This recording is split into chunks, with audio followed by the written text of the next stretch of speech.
Welcome everybody to Culz Interviews. Today we have a guest that I'm sure some of you probably heard, especially if you are fans of AC/DC. She's written a couple books about them, and that is Susan Masino. And we're also going to get into a whole host of other topics outside of just rock and roll because I've tried to dig into as many different topics with her as possible in my research. So I'm sure this is going to be a fun show for you guys. But before I get too far, I'm going to turn it over to Susan and let her introduce herself to you guys. Hi, my name is Susan Masino. I am the author of 6 books. I'm also a rock and roll historian and a paranormal researcher. Which is things that are just up our alley. I mean, not only do we do paranormal investigations and research, but we talk to a lot of musicians. So it's like a great mixing of both our some of our interests. So thank you again for joining us. It's going to be a fun night. So Thanks for inviting me. yeah, no, I'm glad you were able to join us. And you before we get too far into like AC/DC and Van Halen and stuff, you got started into journalism, right? Like what kind of got you to that path before like the music and stuff? Like why did you want to go down that path? Well, I grew up in the music business. My parents always owned venues, bars, restaurants, hotels, and they always had live music. So I was a music freak from the day they brought me home from the hospital. And not only the jukebox, my dad used to say that the jukebox in the bar was my babysitter. So, but I got to see and meet all these people that, were creative and they were like gypsies to me. They would come and go and, they were coming from other states and all of that. So I fell in love with that part of the business. I love music and I love the people that were involved in it. And even as a kid in grade school, uh, I read everything I could get my hands on. I love to read, and what was funny about it now, when looking back, I was fascinated with biographies, even in grade school, because I wanted to learn, like, from everybody, from, Abraham Lincoln to Amelia Earhart to Lou Gehrig to, I wanted to know how they made their dreams come true.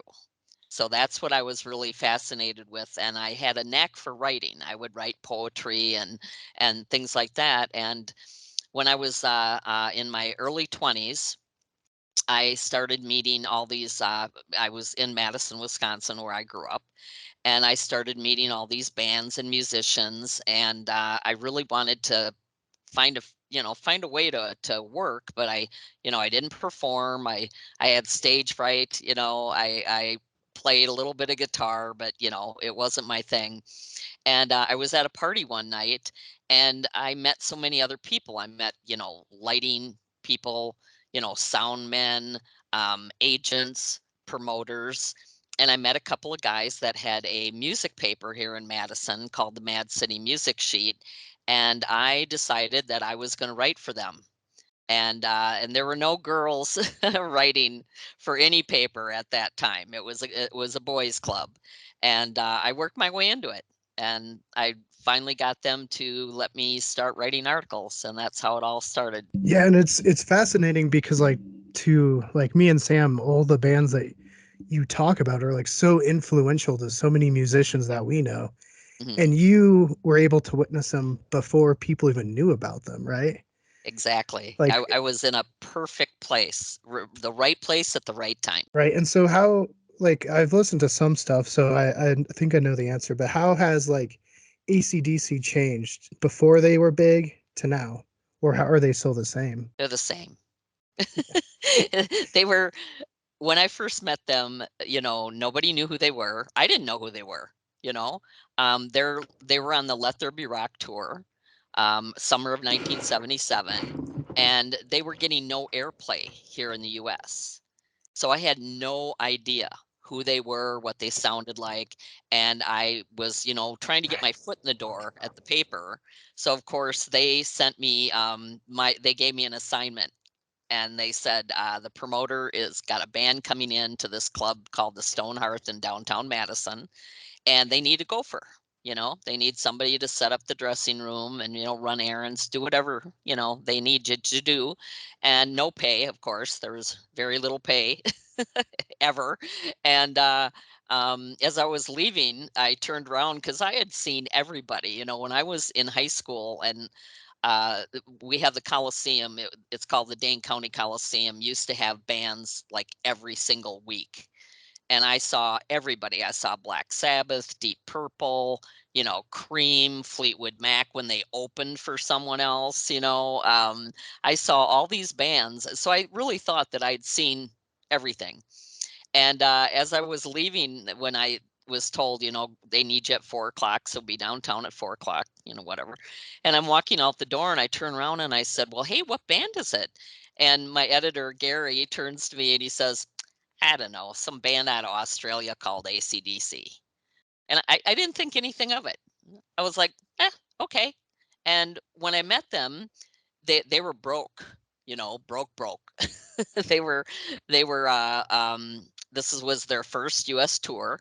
They had come from Australia. They had done a United Kingdom tour.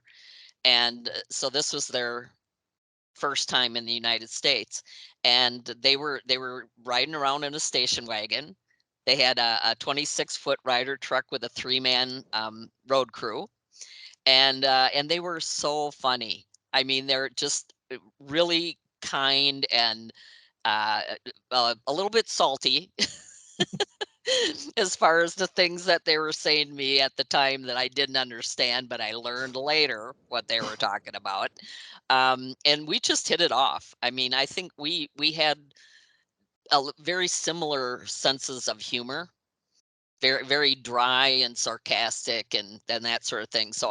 And then when I saw them play that night, it was like the second coming of Jesus. I swear to God, I you know I could not believe what I was hearing or seeing on the stage, and I fell in love with them, and they changed my life completely.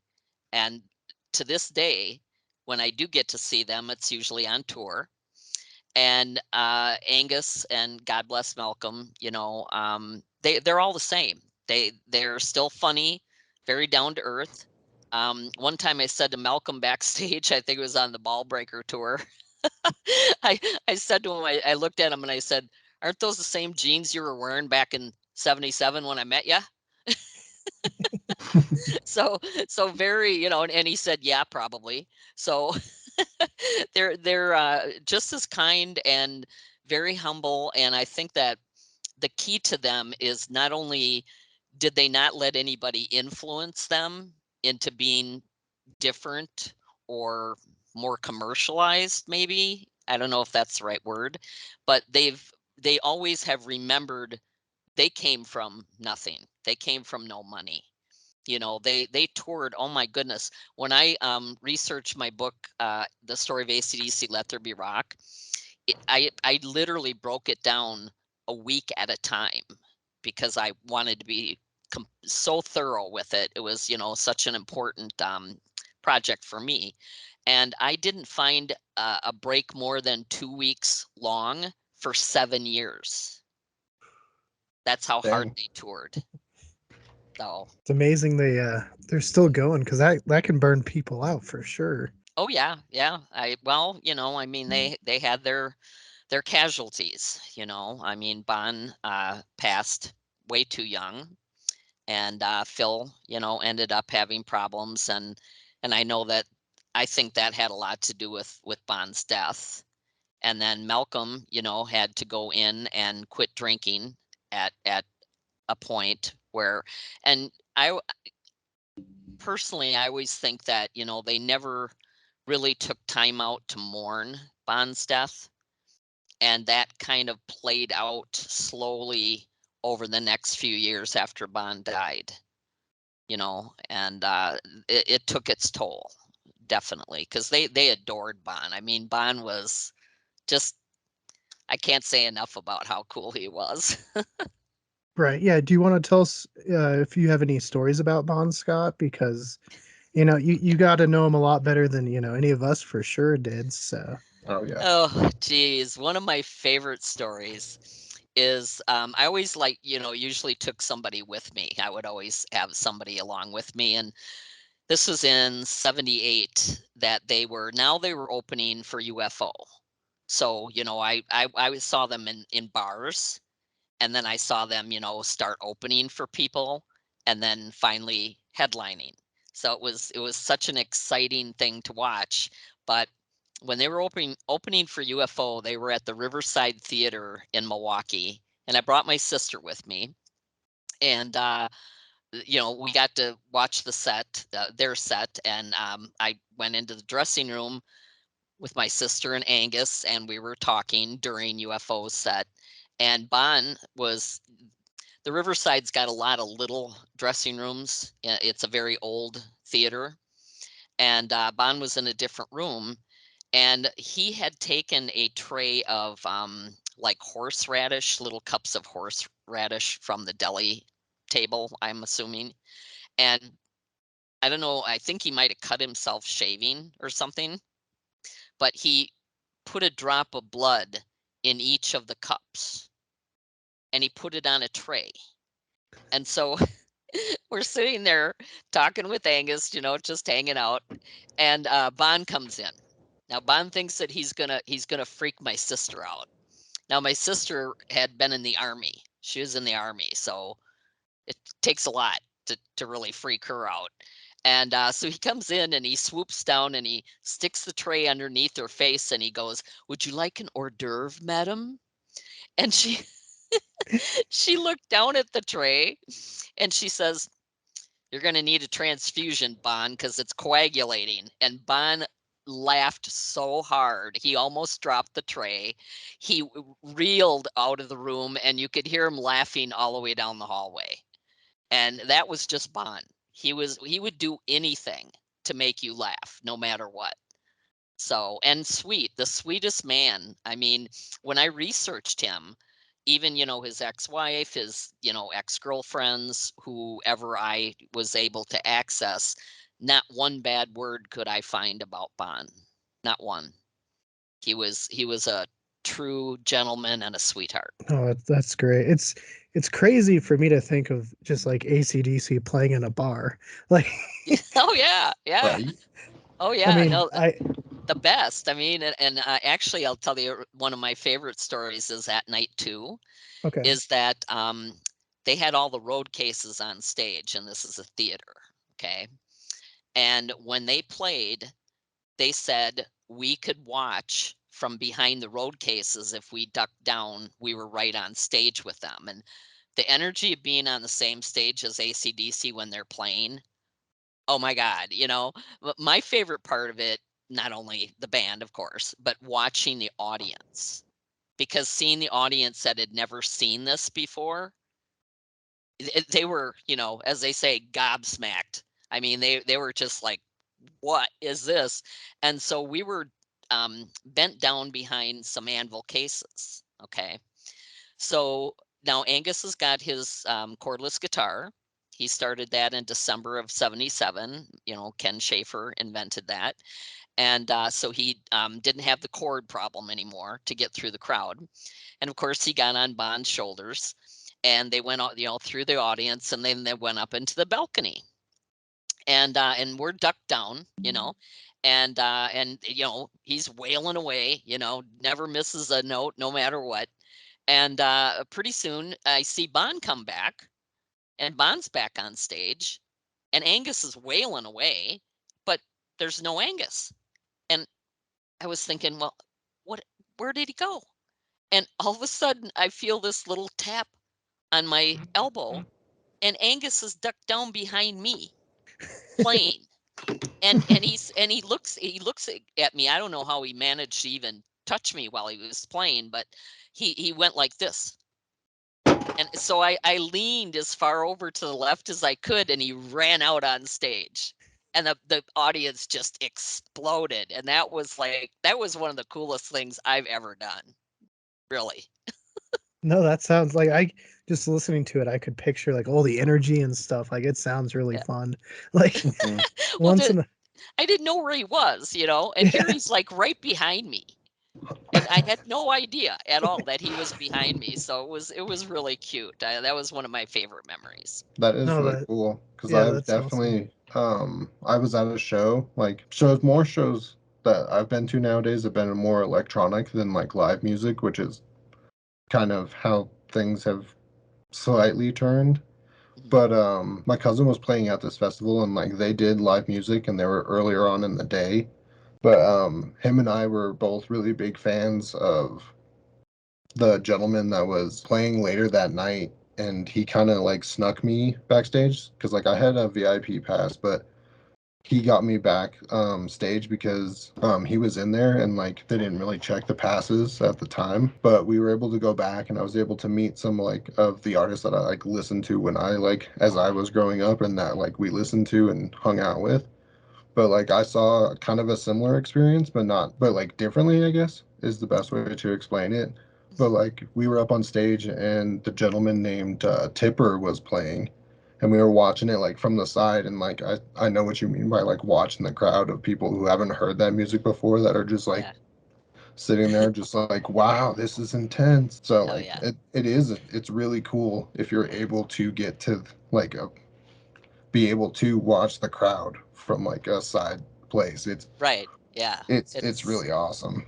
yeah, it's a great vantage point, and as I said, the first few times I saw them were in bars, and to see the people that would, the first night that I saw them, it was $3 to get in. Nobody knew who they were, and there were literally like 75 people there, including the band and the bartenders. And Right. people were, I mean, oh my God, just watching their faces, well, watching my face. When they first started playing, they opened with Live Wire, and Mm-hmm. I was at the soundboard, which was maybe about 25 feet from the stage, and I backed up all the way to the wall behind me, and the hair on my arms stood straight up. And I knew at that moment, it was like seeing the Beatles on TV when I was a little kid. I knew that I was seeing a phenomena, and I told him that night too. That no, we have a 40-year running joke about the fact that that night I told them that someday you guys are going to be as big as the Rolling Stones, and they thought that was the funniest thing they'd ever heard. So, That is pretty crazy. Yeah, so there's a song, Down Payment Blues. Are mhm. you mentioned in that one? Or I do you think think I it could am. be? The reason why I think I am, and I was too shy to ask about it, but okay, I met them in August of 77, and then they came back for a very short leg of the US in December of 77. And I got to sit down and, interview the entire band, all five band members, which is, I think, one of the only interviews of all five band members on their first American tour. And they were they gave me such a hard time, I can't even tell you. So when I wrote the article, so this was, I believe they went back to Australia for the holidays, but then they went into the studio to record Power Rage. And I was in touch with Barry Taylor, who was one of their roadies, and we literally became pen pals. No cell phones, computer. He took my name and my number, and he started, he kept in touch with me every week for the next 3 years. So I knew what they were doing all the time. And when they were in the studio, I had sent, when the paper came out that I had the interview, and I gave them a hard time back in the interview.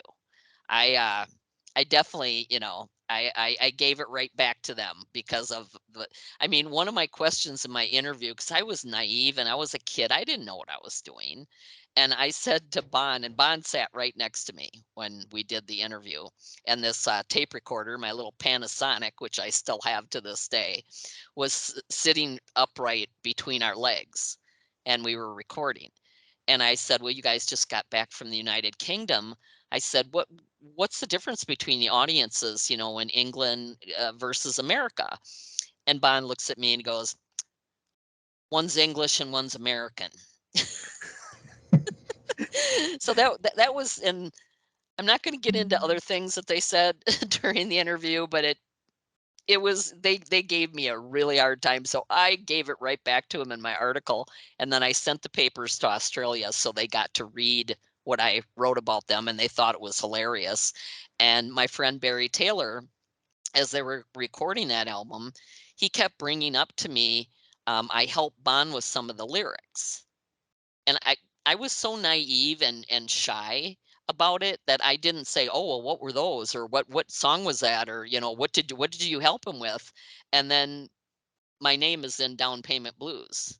And Bon always called me Susie, but it's not like he didn't know other Susies, but I kind of think that I think it was me. Because That's Bon, awesome. Bon liked to, Barry and I were platonic friends, but they considered me like Barry's girlfriend. So Bon used to tease Barry a lot about me. And I was even brought up on their If You Want Blood, You Got It tour when they went to sit down and plan the tour. The tour manager looked at Barry and he says, "Well, we know we have to go through Wisconsin."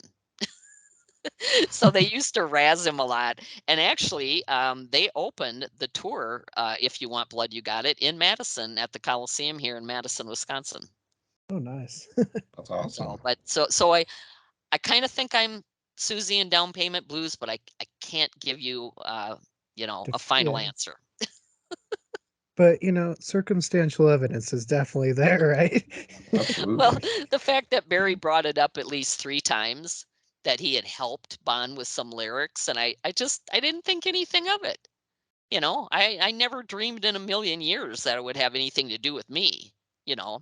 So, So, while hanging out with them, because I went to high school, one of my buddies lived in Australia before coming over here for high school. And then recently we've made friends with an author from Australia. And so I know they have some slang. Have you picked up any slang from your time hanging out with them? oh yeah, well, the first night that I met them, they kept talking about my bum, and I thought that they were talking about a homeless person. Okay. And then they said also, I mean, they were so, I mean, they were rascals. That's all I can say. They kept talking about having a pull, and that's not like a drag off a cigarette, if you know what I mean.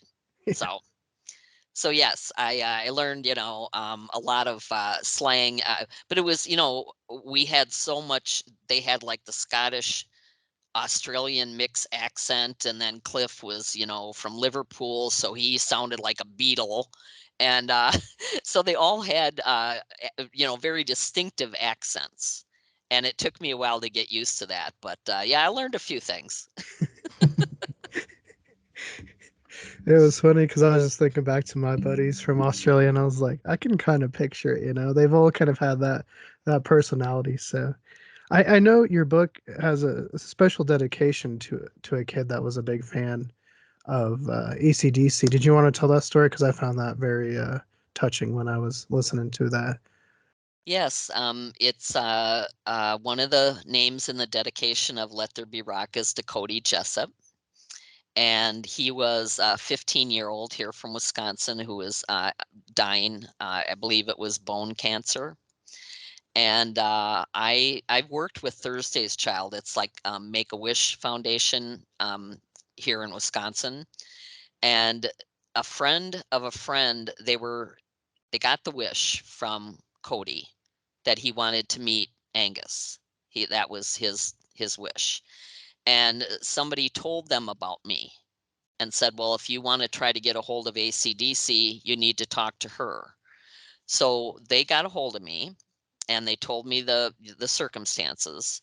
And he was too ill to travel at this point, and he didn't have a lot of time left. So what I did, and because I was literally writing the book, The Story of ACDC, Let There Be Rock, I don't think to this day that Angus knows that I had anything to do with it, because I instructed the director of Thursday's Child on who to call, who to talk to, how to reach them. And then what happened was, this went on for a few weeks. I even ended up spending a couple hours in the hospital with Cody. and talking about the band and what he was going through. And I'm a mom, it was really, really hard. And he was such a sweet young man. And nothing happened. And then I got another message saying he doesn't have a lot of time left and we haven't heard anything from them. So again, I instructed them to call the office in New York City and say that, his time's running out. And Angus and his wife Ella actually called him, and he was too ill to speak, but he could listen. And so his mom did the talking for him. But he got to talk to Angus and Ella, and he passed away within 48 hours after that phone call. And after he passed, Angus sent memorabilia for him, and she used my book and the things that they sent and made a big shadow box for him. But I put him in the dedication of my book because I think he's in my heart to this day. It was an honor for me to pull it off, and that says a lot about Angus and Ella that they would call and then even send things after he had passed. So his the book is in 11 languages, and I let his mom know that Cody now is in a book that's in 11 languages. So that was a real honor for me. Yes, no, and I found that so touching when I heard that. As a parent myself, I was like, wow. Um, Mm. and so, I mean, you've stayed friends with him for 40 years. Mm. Like, how have you been able to do that? Like, what about you have and them do you think works together so well? I honestly think that it goes back to when we met. I was one of their first, United States journalists slash fans.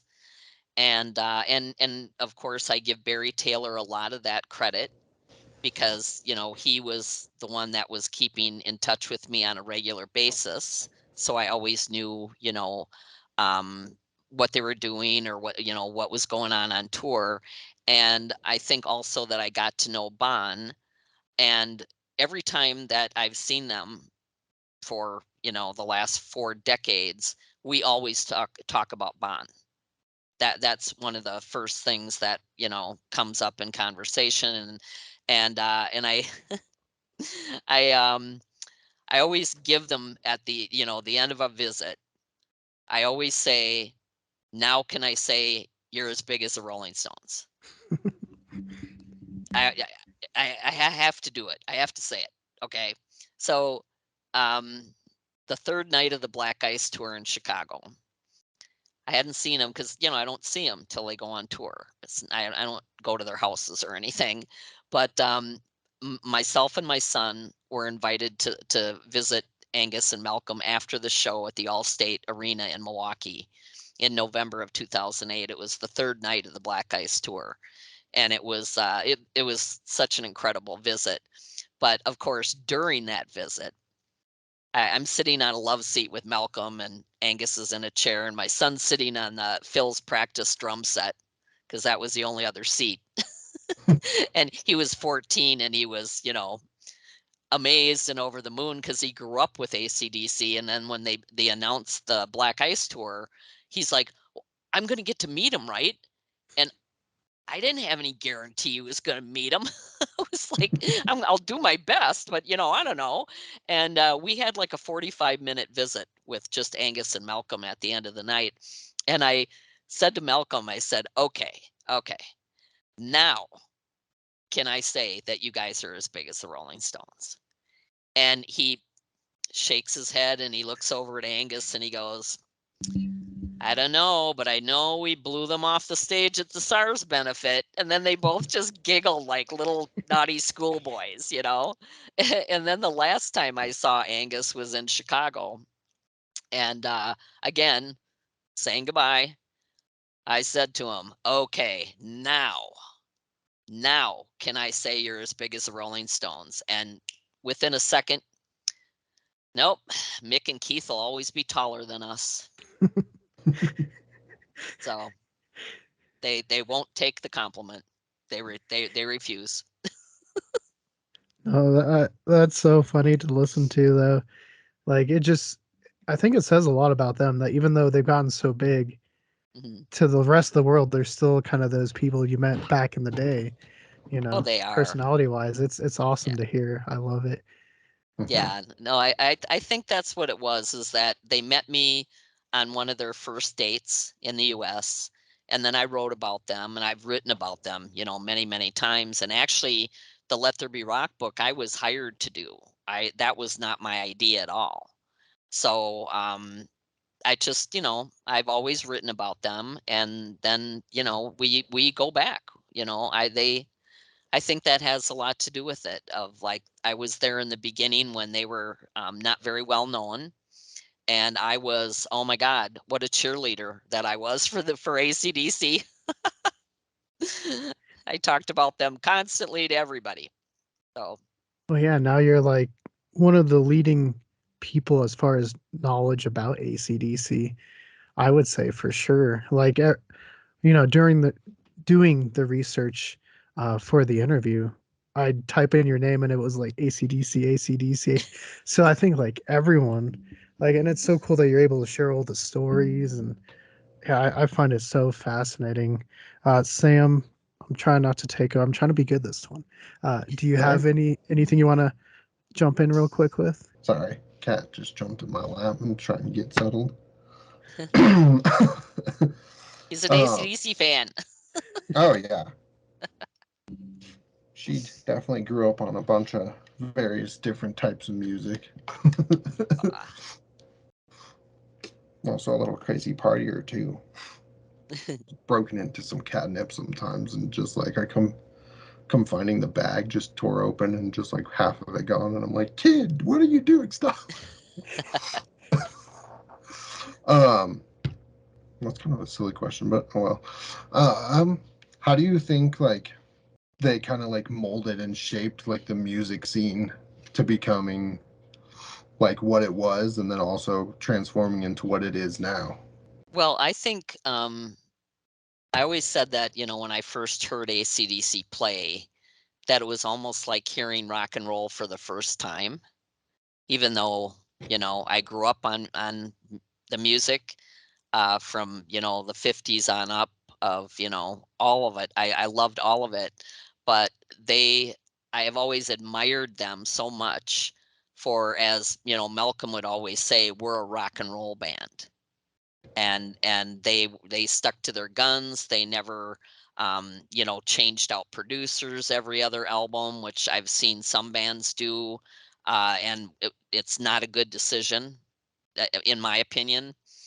But they write, they had a formula of the way they wrote, and that had a lot to do with George, their older brother, who produced their first 6 albums. And they just, like the Stones, in a way, they kept the true heart of rock and roll alive. I think that's how they influenced, the years ahead of them, of how many thousands of musicians that were influenced by Angus and the boys. Just an amazing band, and they never ever forgot where they came from or what they were all about. Because I know, like, when they went to record Highway to Hell, they were forced to let go of George Young and Harry Vanda, and they were working with Eddie Kramer, and they had gone to Miami for that, to record Highway to Hell, and Eddie Kramer wanted them to add keyboards. That's, I'm surprised Hmm. that Malcolm didn't get into a punch up with that, because adding keyboards to ACDC, it's like, what are you, crazy?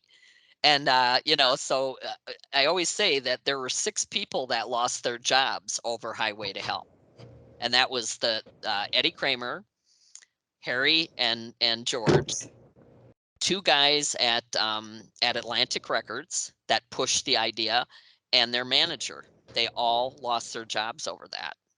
because AC/DC was going to make the record they wanted to make and call it Highway to Hell, which the record company didn't want to release at all. So I think that showing bands that you don't have to go with like, oh, now it's disco, so you need to disco it up, or that sort of thing. They've always been on the straight and narrow, and I think that's their biggest gift, really, is that they refuse to change, and it's certainly served them really well. Well, it definitely did. Yeah. Yeah, I was gonna say I cannot imagine a disco world of AC/DC. Like that would be so strange. It would be very Our different. world would be so much different. Oh, yeah, that would be traumatizing, I think, for me. So I wouldn't be able to handle that. That would be really interesting. Yeah, no, my mom's talked so much about AC/DC. She went to so many shows, so definitely heard so much about them playing live and stuff like that. Well, here's another name, Eddie Van Halen. Oh boy. Oh dear. Yeah.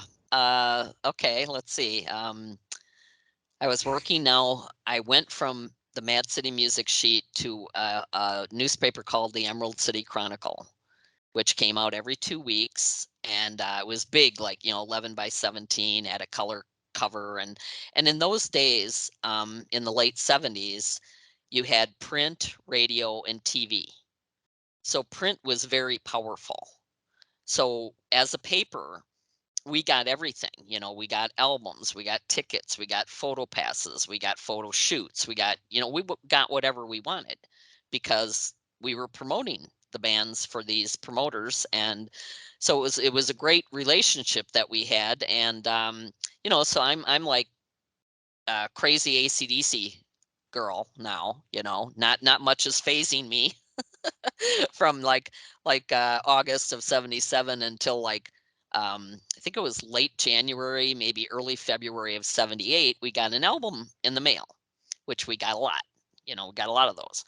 It was 4 songs on a red vinyl LP, and was from a band with a couple of brothers from California called Van Halen.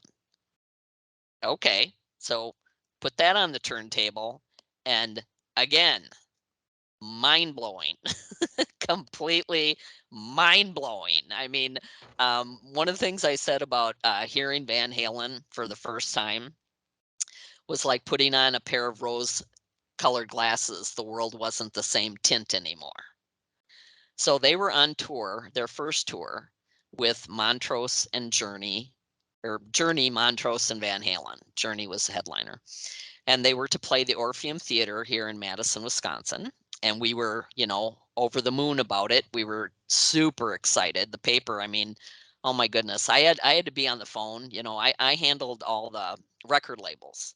I got tickets and all of that. And every single person that came into the paper after that album showed up, my editor, Michael, would blast that that record every single time while I'm in the other room trying to talk on the phone. And so then we get news that the Orpheum Theater doesn't want 3 bands, so they bump Van Halen off the bill. And we're like crying, like we're like, no. And Michael says to me, goes, call your contact at Warner Brothers, get them booked somewhere, get them booked into a bar. I don't care where it is, you got to get them booked. And so, okay. And I called my contact at Warner Brothers, and I told them, I said, you cannot let Van Halen sit in a hotel room. They were here for 3 nights, Monday, Tuesday, and Wednesday night of the first week of March of 1978. And I gave them 2 clubs here in Madison, the Headliners and the Shuffle Inn. I gave them their phone numbers, and I said, you've got to let them play. You have to. I mean, there are a lot of people here that really want to see them. And about 3 hours later, I got a call back from Warner Brothers, and they said, well, we booked them into the Shuffle Inn on Tuesday night. How does that sound? And this club probably held maybe 500 people, maybe. Well, we came out every other Tuesday. So Tuesday, March 7th of 1978, we announced that day in the paper that Van Halen was going to be at the Shuffle that night. And of course, there was a lot of, the grapevine. There are a lot of people already knew about it. But they played a bar in Madison on the night that, they were supposed to be playing with Montrose and Journey.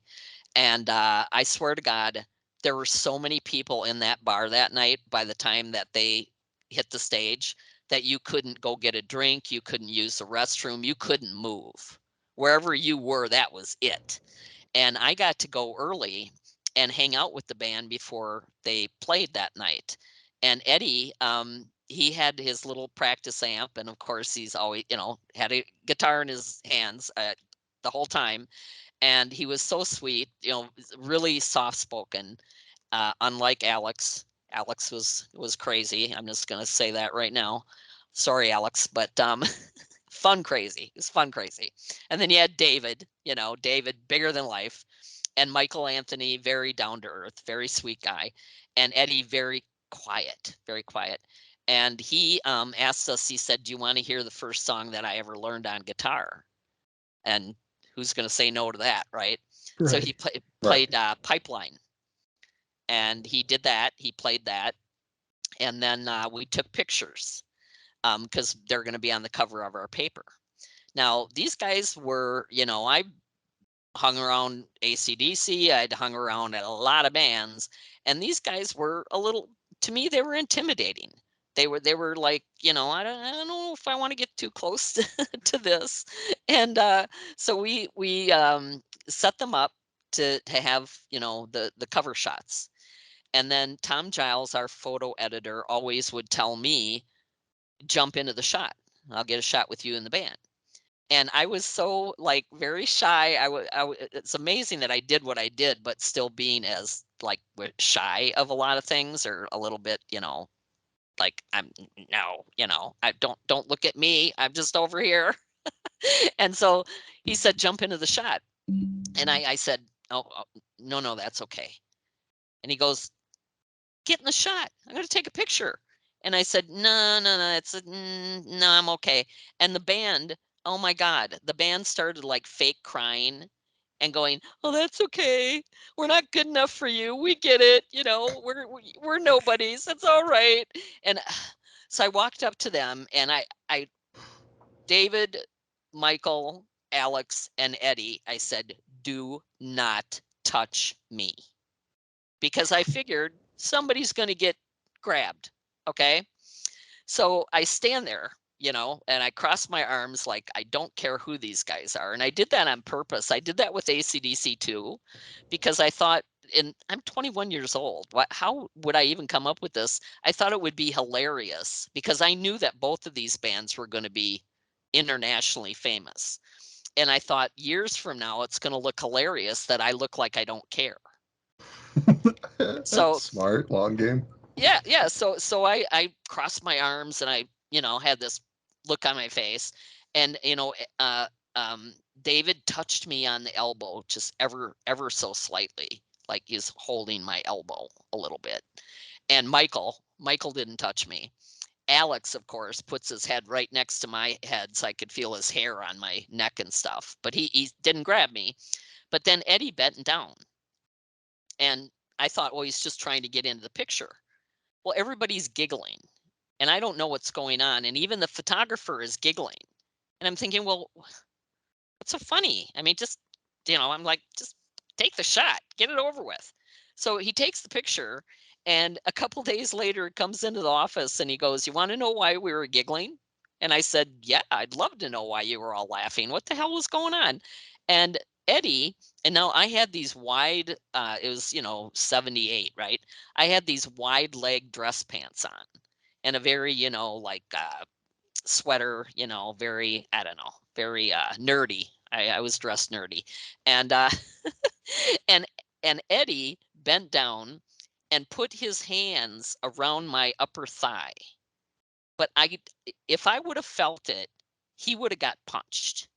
I would have totally punched him. But he had, it looks like, and they're up there. I mean, if you've seen the picture, his Hmm. hands are up there. And so now, that is an infamous picture of me and the band.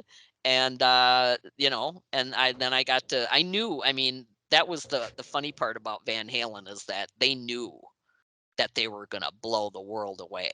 They knew it, and everybody knew it. I mean, seeing them live, the way Eddie played, David, Michael, Alex, one of the most underrated rock drummers in history. He does not get the credit he deserves at all. But it was, again, another life-changing experience for me. And now I don't think anybody else has a picture like that. That is really good. When we 2 weeks later, the paper came out, and they were playing a Party for the Loop in Chicago, a radio station, another bar. And we took the papers down there, and I have one that's autographed, and my autograph from Eddie says, "To Sue, I love your thighs." So, Right. I was lucky. Yeah, no, you were able to be right there for a lot of these big bands. So that's got to be really. I don't even know how to describe it. Like just like that experience, you know. How if you had to rank Eddie as a guitarist, where would you rank him? Oh, ugh. Wow. I mean, top three, of course, along with Jimi Hendrix, and probably number one in a lot of ways, because he changed the way people played guitar. It was such an innovative, creative person. I mean, what he made that guitar sound like, no one had ever done that. So he would probably be in the number one position. Okay. Yeah, I don't think too many people would argue there. So my first concert was with Kiss, the band, and Mhm. I don't know if it was that one or my second one was Kiss and Aerosmith. But do you have any fun stories with Kiss? Yes, I do. Oh my goodness. I was going to see AC/DC on Sunday for the second time in Milwaukee. Kiss was playing in Madison the night before, December 3rd, I believe, of 1977. And they were huge. And everybody, sorry to all you Kiss fans out there, but I was not a fan. I was an AC/DC girl. So all this, you know, I don't know, the blood spitting, the costumes, I wasn't a fan. But my editor called me in the day before, I think on a Friday, and he said, "Look," he said, "I don't have anybody to cover Kiss tomorrow night. You've got to go." And I'm not going to Kiss. I'm going to AC/DC on Sunday. I need my sleep. And so we went back and forth, and that month of December of '77 was amazing, because I got to hang out with Kiss. I got to interview AC/DC. I got to meet Ted Nugent, hang out with him. And so what happened was, Michael said to me, my editor, he says, I don't have anybody else. You've got to cover it. We've got to cover it. You've got to go. And I said, I'm not covering Kiss. I'm not doing it. And he goes, yeah, you are. And I said, all right, the only way I'm going to cover Kiss is if you take me backstage and let me meet Ted Nugent. And he goes, deal. So I went to see Kiss. And I was not, I know I'm going to get hate. I don't want to get hate mail, but I was not impressed. Okay. To me, it was just, I don't know. It was great in its own way, but it wasn't my thing. And I'm watching the show, and this girl behind me screamed every time Gene stuck out his tongue. Do you know how many times he does that during the show? Yeah. So she's like screaming in my ear, the whole show. And there's an intermission. Earlier, there was an intermission between bands, and my girlfriend and I were walking around the Coliseum, and these two gentlemen walked by us with laminates on passes, and they stopped and they said, "Are you girls going to the party tonight?" What party? I didn't know. Oh, Kiss is having a party. We're having a party in the governor's suite at the Edgewater Hotel. You got to come. And of course, my girlfriend was a big fan, so she was, really excited about it. He gave us a name, told us, what to do, what name to give, and we would be led into the party. So at the end of the show, we went to the Edgewater Hotel, and this is when no one knew what they looked like without makeup on. So it was a little hard to, you could tell it was Gene, you could tell it was Paul. And right when we get in, and there's like tons of people outside, trying to get into the hotel, and I'm like, let's get something to eat, get a drink, let's get out of here. I got to go to Milwaukee tomorrow. I'm going to see AC/DC. That's all I had on my brain. And so we get to the party, and it's in the governor's suite. And when we got to the elevator, it was so funny because each band member had a bodyguard with them, which I thought was hilarious. I mean, what's going to happen in the Edgewater? I didn't get that. And so when we get there and we hit the elevator button, the elevator doors open, and it's Paul Stanley and his bodyguard. I thought my girlfriend was going to faint. And I just looked at him like, can we get a ride or not? And Paul kind of nodded, and then the bodyguard like this. So we rode up to the party with Paul Stanley. And I didn't think anything of it. I needed food. I didn't make a lot of money. So the deli trays and everything, that was all I cared about. It's like I need dinner. Let's go find the food. And we get there, and there's word in the party that Gene had hit on a woman who was married, and the husband got a bit upset, and Gene had them thrown out of the party. So I said to myself, I'm not getting anywhere near this guy. I'm keeping my distance when he shows up.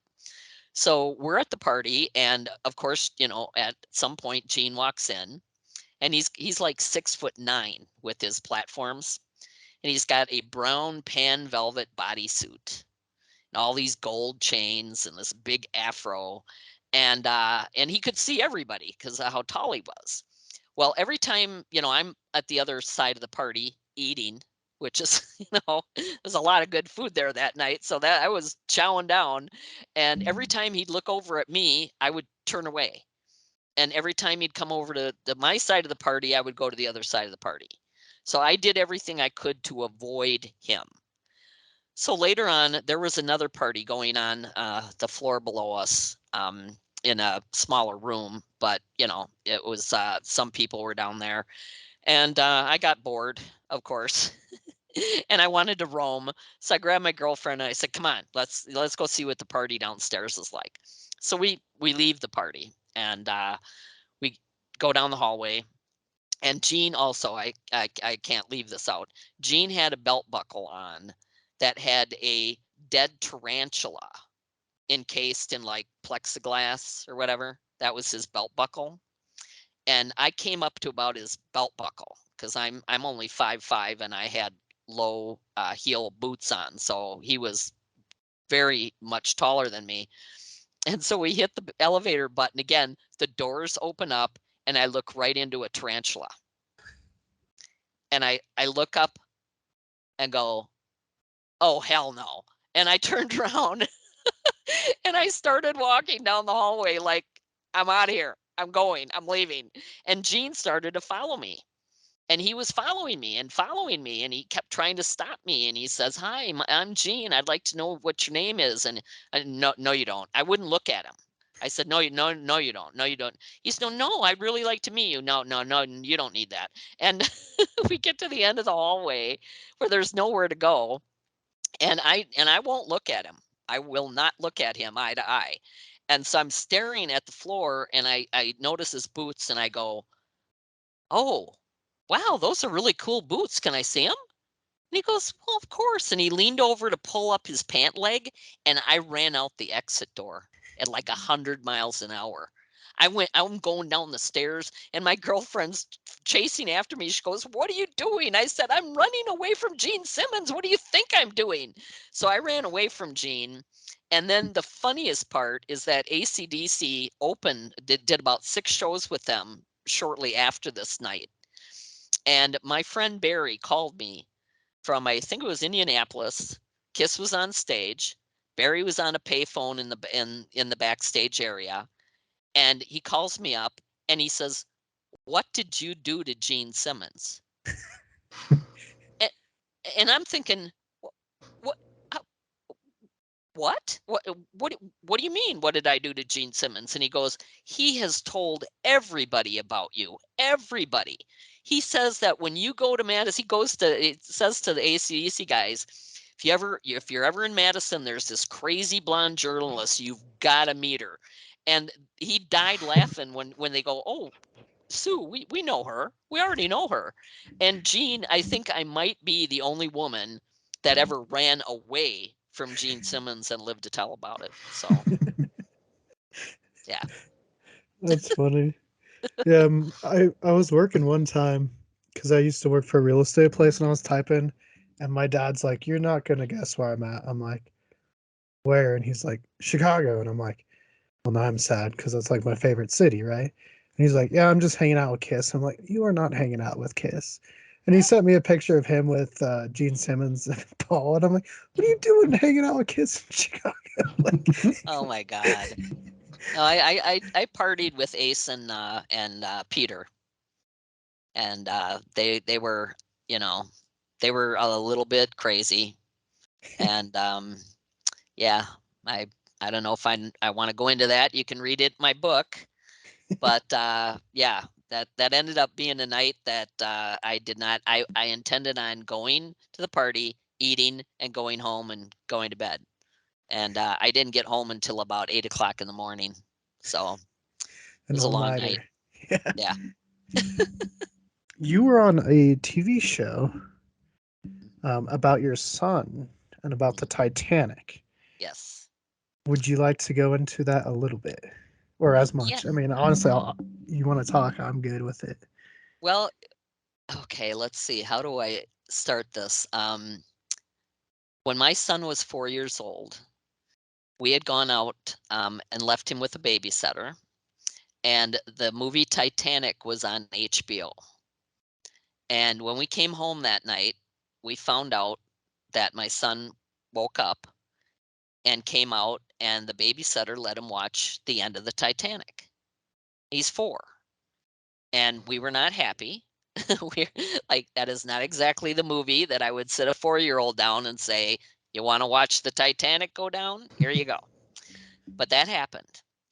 And what happened after that was the very next day, my son was completely obsessed with the Titanic and why it sank. He started drawing. He always loved to draw. He's in the movie industry now.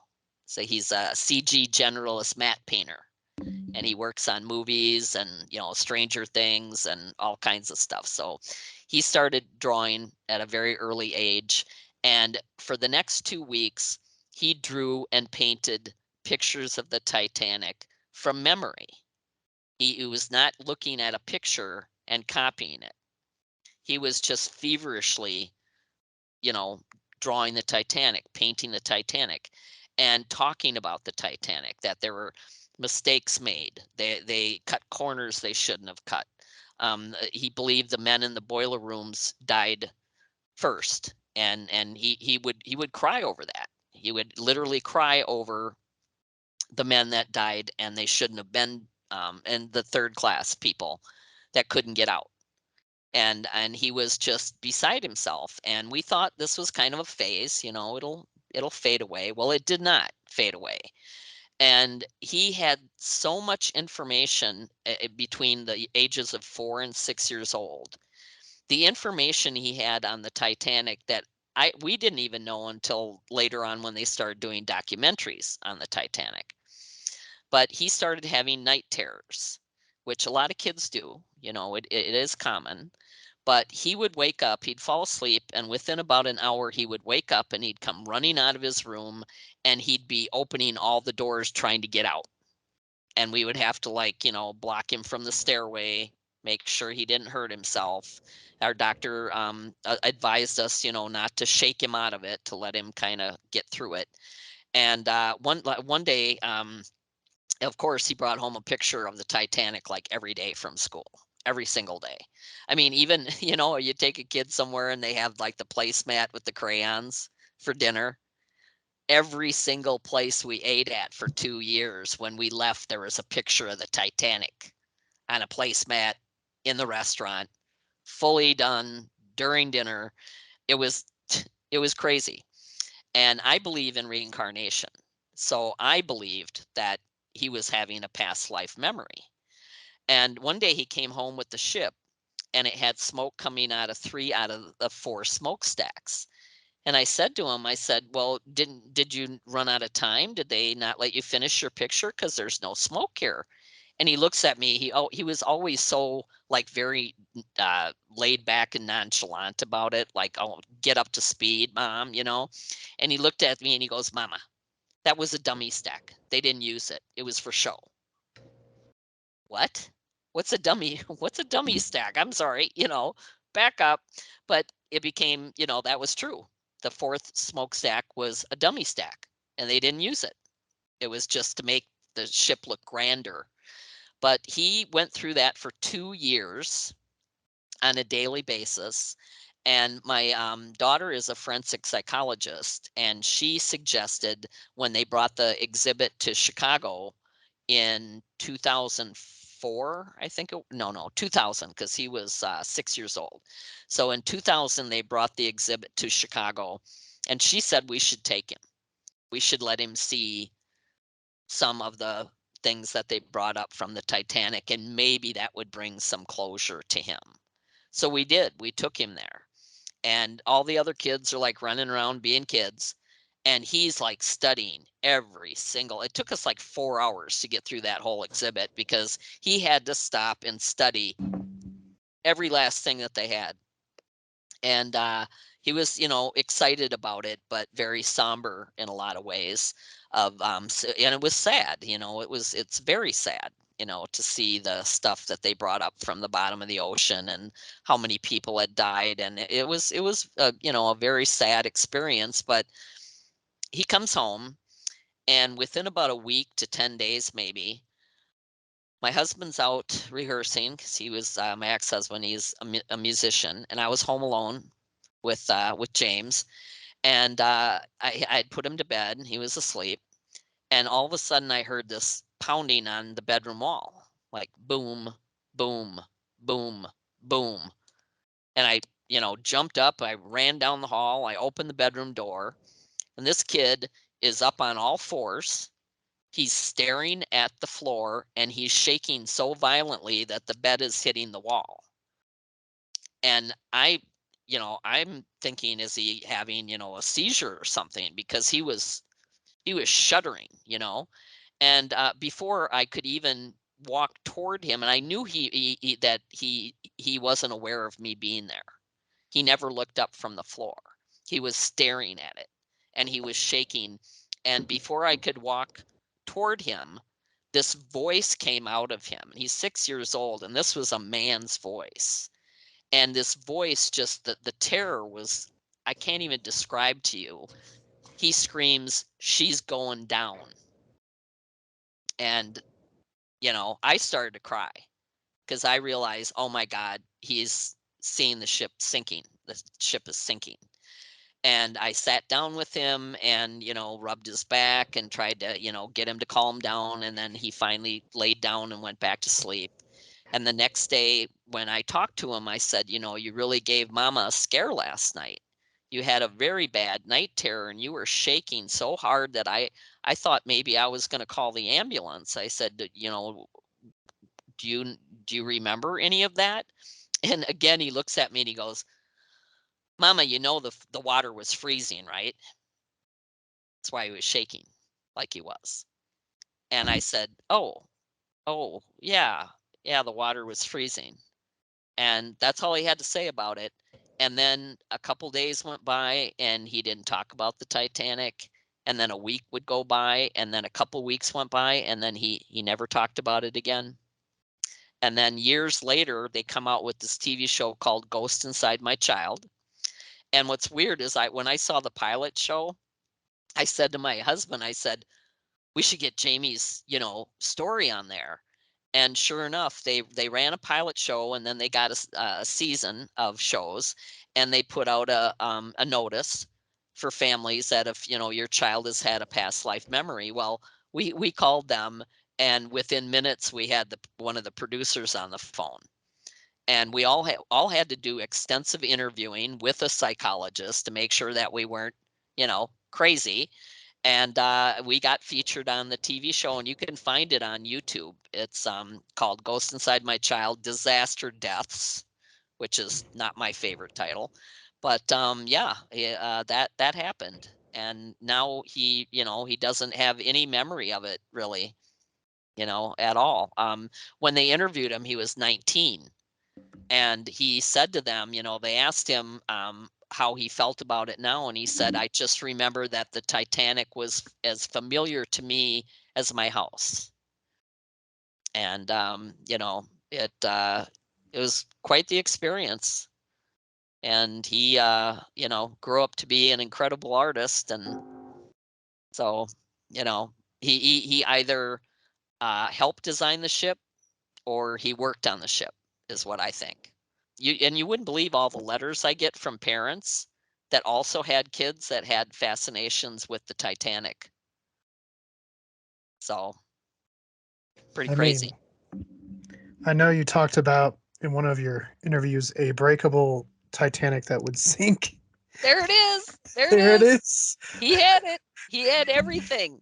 He had the puzzles, the models, the CD-ROM game. That's what Yeah. got me. Yeah, You my know, brother and me used to play that all the time. Like, really? yeah, Oh, I was listening to that interview you did on that, and I was like, holy cow, there's so much of this that is just like reliving my childhood. It's so crazy. well, and that's what changed my daughter's mind, because my daughter was, she lived out of state, and she thought, there's no way.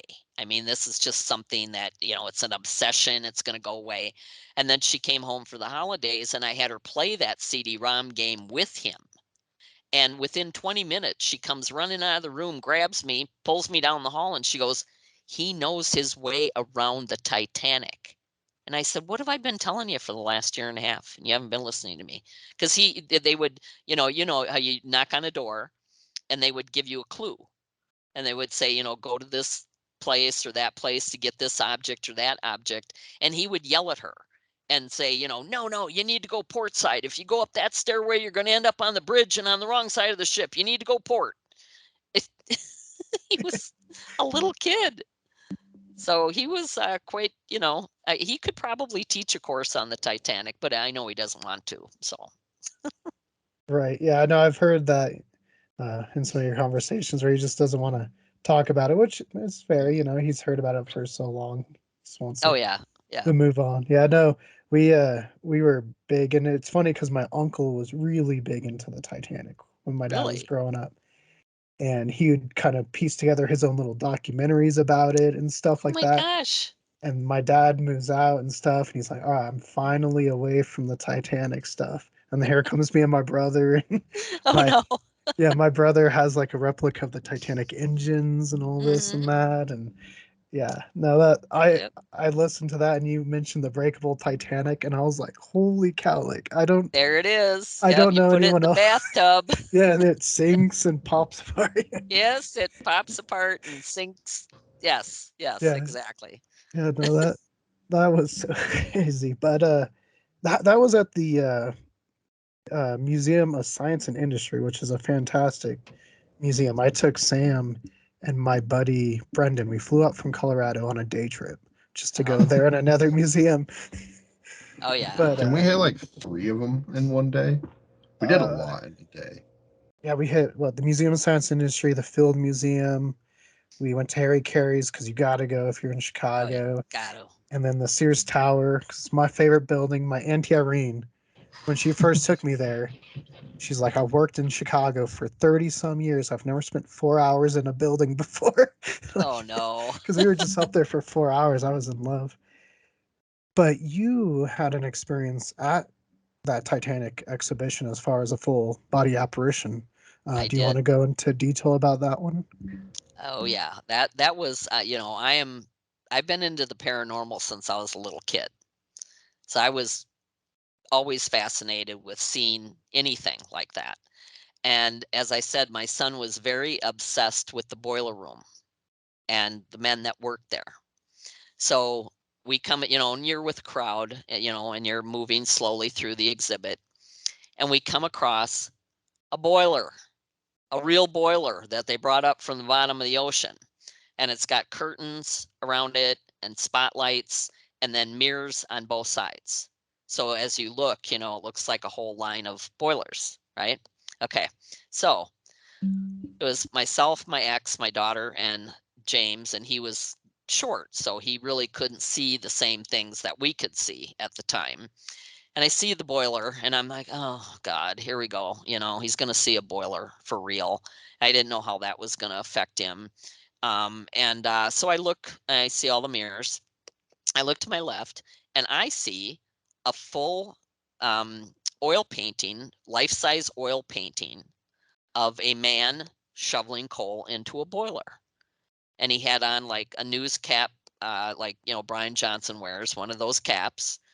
He had suspenders and a high neck white shirt and heavy woolen pants. And I remember looking over at the painting thinking, boy, they went all out for this. I mean, that's pretty impressive. And so we get pushed slowly over to the left side, and we get right to right in front of the painting. And I look up at this painting, and my daughter is right next to me. So she's seeing exactly what I'm seeing. And I look up at the painting, and the man in the painting turns and looks at me. And when he looked at me, now paintings don't move for one thing.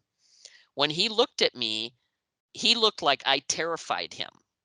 Like, who are you? And I looked at him like, you're a painting. You shouldn't be moving. And I closed my eyes. I just shut my eyes, like, no, and I opened my eyes. I'm looking at myself in the mirror, and there's no man and there's no painting. And I'm looking around, and I lean over, and I said to my daughter, I said, did you just see? And she goes, a man? I said, shoveling coal? And she goes, with a hat on. And I'm like, yeah. She saw him too. But how she saw how her mind saw him was when she looked over, she saw a man standing where there was nowhere to stand. So it didn't make sense of like how, why he was there. How could he be there? My mind saw him as a painting. But as soon as he looked at us and he swiveled his head, as soon as he moved his head and I saw him and he, like I said, he looked like we scared him. And then I closed my eyes and it's gone, completely gone.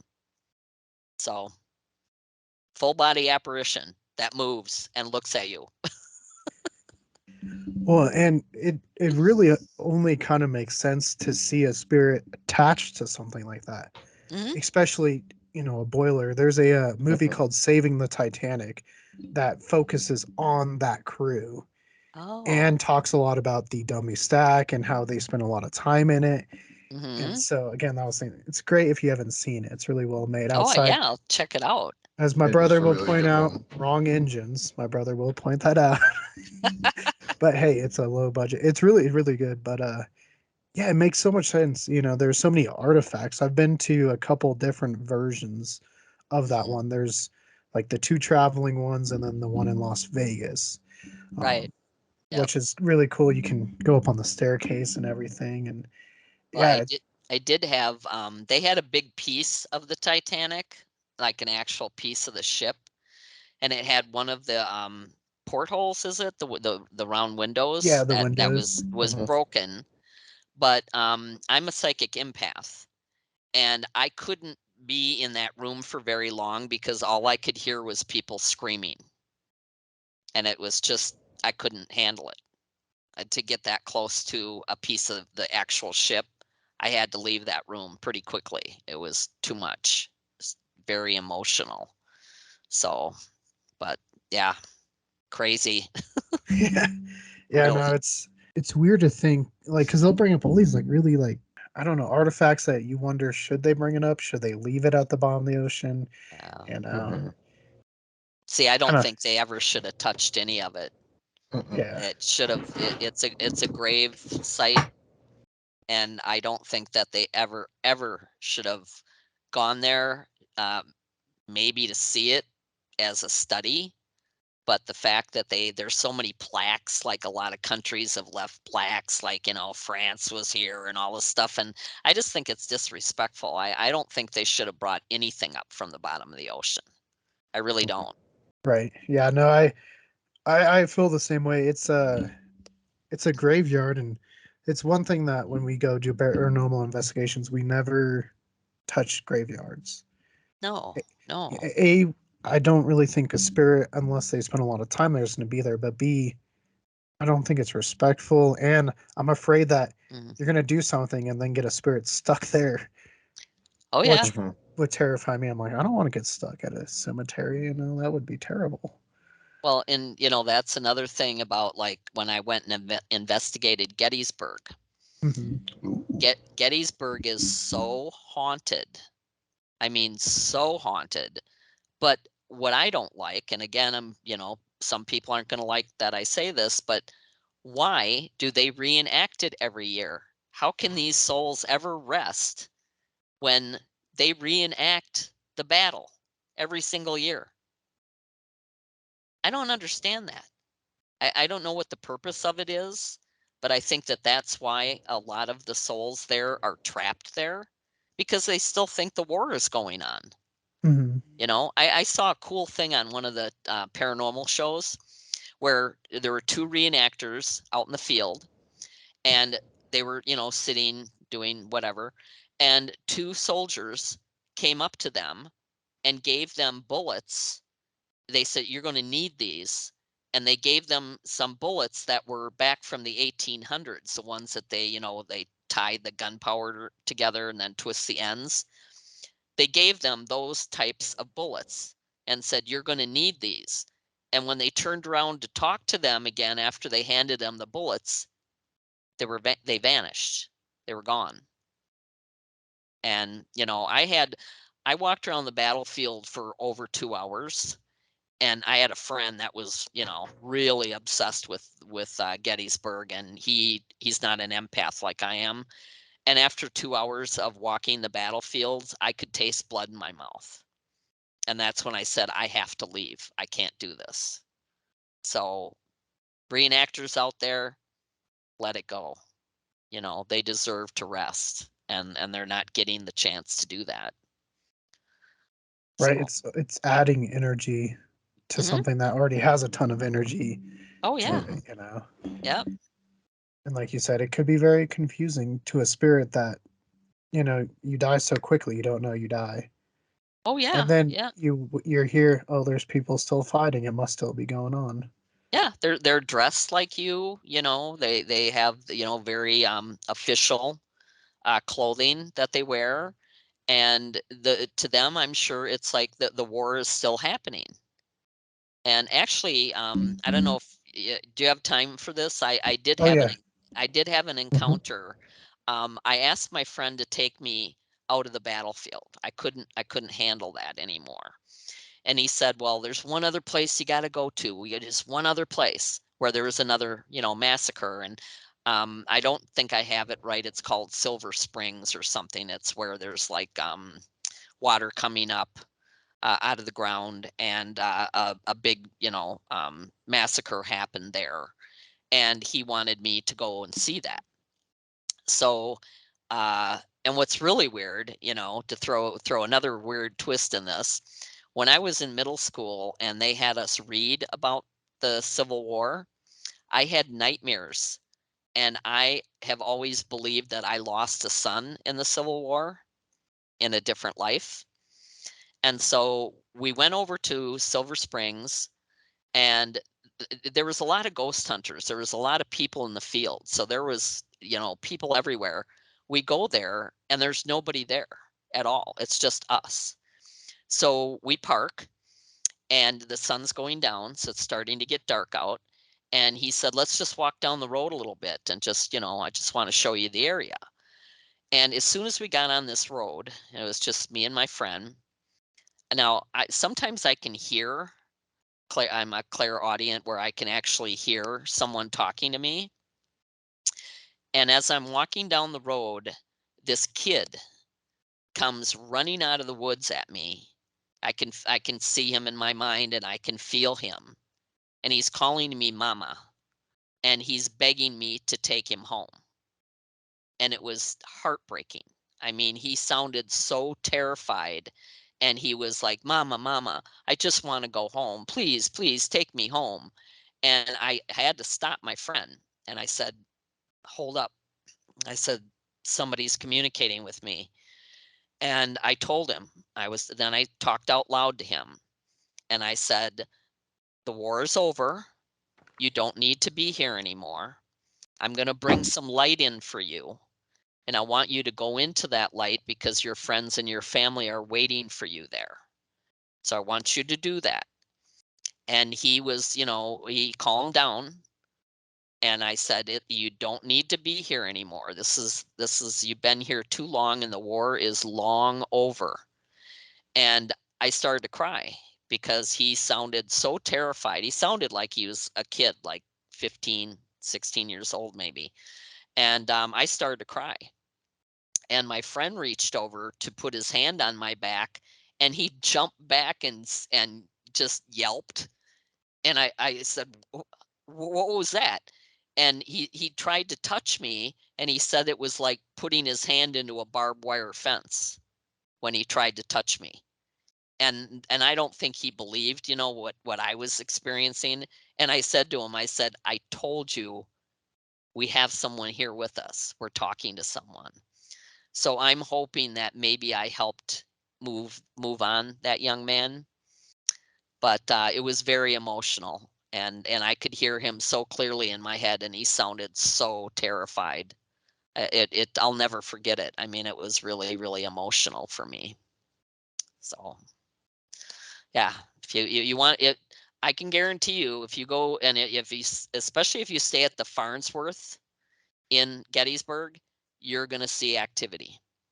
Or you go out to the battlefield, you're gonna experience something. So if you want to make a road trip, Yeah, Oh, yeah, yeah, it's on our list. yeah, for sure. We're cool. big into history, so Gettysburg's Hmm. always been on my list. It's one of those. I've been to most states, but I've not been out there yet. So Hmm. eventually, I will get out there. So, because you were talking about reincarnation and people's interests, like, and not just like obsession, but like really in-depth interest that maybe they shouldn't know so much about. Hmm. Do you think those are connected? Oh, absolutely. Especially the pilot show to Ghost Inside My Child was about a kid who was a pilot during World War II, and he remembered the aircraft carrier that he was on. He remembered the plane that he flew. He was shot down over Hiroshima in Japan. And he remembered so many things about it that there's no way that he could have just imagined it. And they actually, what's really amazing is that his sister from that lifetime was still alive.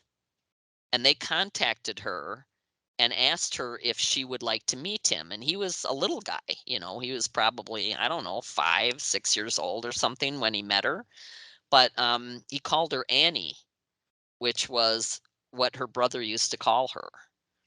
And so he met his sister from his past life, and his sister believed it was him from the way he acted, how he acted with her, and she believed it was him. And I still to this day get letters from people when they see the Titanic, episode, that so many kids, kids remembering being in 9/11 dying in the towers. It's I believe in it. I believe in reincarnation, and there, like with my son, it's hard to look at the comments, you know. Some comments are great, you know, they say that's great that, you know, they let him express this and not like try to push it down, and you know, because I was afraid that if we did that, then it would come out at a different time. So I wanted him to, you know, get it out. And so many people have written me letters and said, you know, my kid was obsessed with the Titanic, and or my kid was, you know, obsessed with, you know, dying in an airplane crash or whatever. So, you know, people have said it about me, which I think is pretty funny. He's 4 to 6 years old. They said that I fed him all that information. How do you feed a 4-year-old information about the Titanic? Like like that he's gonna pay attention to any of that, you know? But yeah, some people have commented that, oh, they fed him all that information. So Oh yeah, we know all about comments, believe me. Oh yeah. Yeah, YouTube commenters will just you're like, if you're so angry at our videos, why do you keep watching the videos? You oh, I know? know, yeah, yeah. No, I had to I read some of them, some of the because it's on TikTok now, it's on YouTube, and some of them have had over 1 million views. So some of them have like 6,000 comments, and there's only so many that I'm gonna read anyway. But I Yeah, had to laugh when I read that one of like, well, you know, it's obvious that she fed him all that information. How do you teach a kid how to draw the Titanic without looking at a picture of it? And right. then at between 4 and 6 years old, you know, how many kids are that advanced that they could even draw a picture of the Titanic from looking at a picture? The best one that he did, it, one of my favorites, if you want to call it that. It's kind of weird to say that, but he did a pencil drawing of the Titanic, like if you sliced it in half horizontally, and he shows every floor, every room, every coat rack, every light. It's mind-boggling. And, you know, who Oh, how would you come up with that? Or even, you right. know, encourage them, you know, to like, "Can you draw this?" So, yeah, Right. I think it's reincarnation. Yeah, no, I've always wondered, just because I know, I mean, Sam knows my obsessions, so, Hmm. but like I'm big into researching certain actors, and they didn't get to play a certain role about a certain famous outlaw. That's our biggest topic on our channel, Mhm. and I've always wondered. I'm like, I wonder why I'm so like stuck on that. And Oh, yeah. you also talked about a location in Wilder, Kentucky. I know Kentucky very well. My dad lived in Lawrenceburg, and I've been to my college, Louisville, obviously Waverly Hills sanatoriums in Louisville. Ugh. Now, You couldn't drag me into that place. oh, it was Waverly? so No. fascinating. Oh, Like God, no. it was midday, and we would see things, Mhm. and I You was just bet. like, this is the coolest place I've been to because there's so much. In midday, you see stuff, and outside of that, I have not. I've been to the Stanley Hotel. Very disappointed. Yeah, I don't know. I've never been that interested in that hotel, but like the Waverly Oh yeah. one, that I don't like I don't go to prisons or anything because I'm an empath, so I pick up too much, and the pain, the suffering, that sort of thing. But years ago, I think it was early 2009. I have two friends that are psychic mediums, and they had a big ghost hunt at Bobby Mackey's Music Hall in Wilder, Kentucky. Now, every single ghost show has been there. I mean, it's a very popular place, and it's got layers of hauntings. You go back to the Native Americans, and then you had like they believe the Underground Railroad went through there because it was right on the river. And then there was in the 50s, it was like the mob guys, it was like a club for, the wise guys. And also in, I think, the 1800s, it was a slaughterhouse where they, butchered animals and that sort of thing. So there's all these different layers in that building. And we went there the night before as a meet and greet because we met up with Shannon and Jeff Sylvia from the East Coast. She's been on Ghost Hunters International. And there was quite a group of people that all met up there. And I was with Tamara Gleason and Dawnette Cook, and they're both from Wisconsin. They're both psychic mediums, Reiki masters, and hypnotherapists. And that's kind of how I got involved in doing things with them. And they invited me to go to Bobby Mackey's. And I had people email me and say, that's the gates of hell. You don't want to go there. And, and I'm thinking it's a bar. I mean, come on, I'm not looking at it like it's that big a deal, really. I just didn't take it seriously. And I paid for that because we go there the night before. And it's myself, my two girlfriends, and their cousin Chad. We had driven down from Wisconsin to Kentucky, got a hotel, and went to Bobby Mackey's the night before. Bobby's band was playing, and we were doing a meet and greet with all the other ghost hunters. And so I was looking to party. I'm like, woohoo, gonna be fun. And we walk in, and we walk past the bar toward the dance floor. And I think there might be a pillar at the end of the bar. And as we walked around that pillar, for 1 second, the room spun, just for a second. And we all stopped. And I could see, like, I looked at Chad, I looked at Dawnette, and I looked at Tamara. And when Tamara looked at me, she said, "Did you just feel that?" And it was in slow motion to me, because whatever was there walked through me. It went right through me. And it was, like Ghostbusters. It was like being slimed, because I felt something go right through me. And I turned around and went, ew, I was like, ugh, I don't know what that was. But I didn't take it seriously. I just kind of like, oh, whatever. I found out years later that a man was beaten in the bathroom and had come out and died right on that spot that we were standing on. I found that out a long time after that. So we partied that night. We had a good time. Went back, came back the next night. Now we're online. They're broadcasting online. They turn the heat off. It's February. They turn the heat off because of the noise so they can film. And then they break us up. We had about 6 groups of like 5 people each. And we did investigating in, the basement where the well is, where a woman was, murdered in the 1800s, and they supposedly beheaded her, and they threw her head down the well, supposedly. And so we would move from space to space, but there were people that were provoking. And I love ghost adventures, I love Zach and the guys, but that's kind of how they started out, was provoking.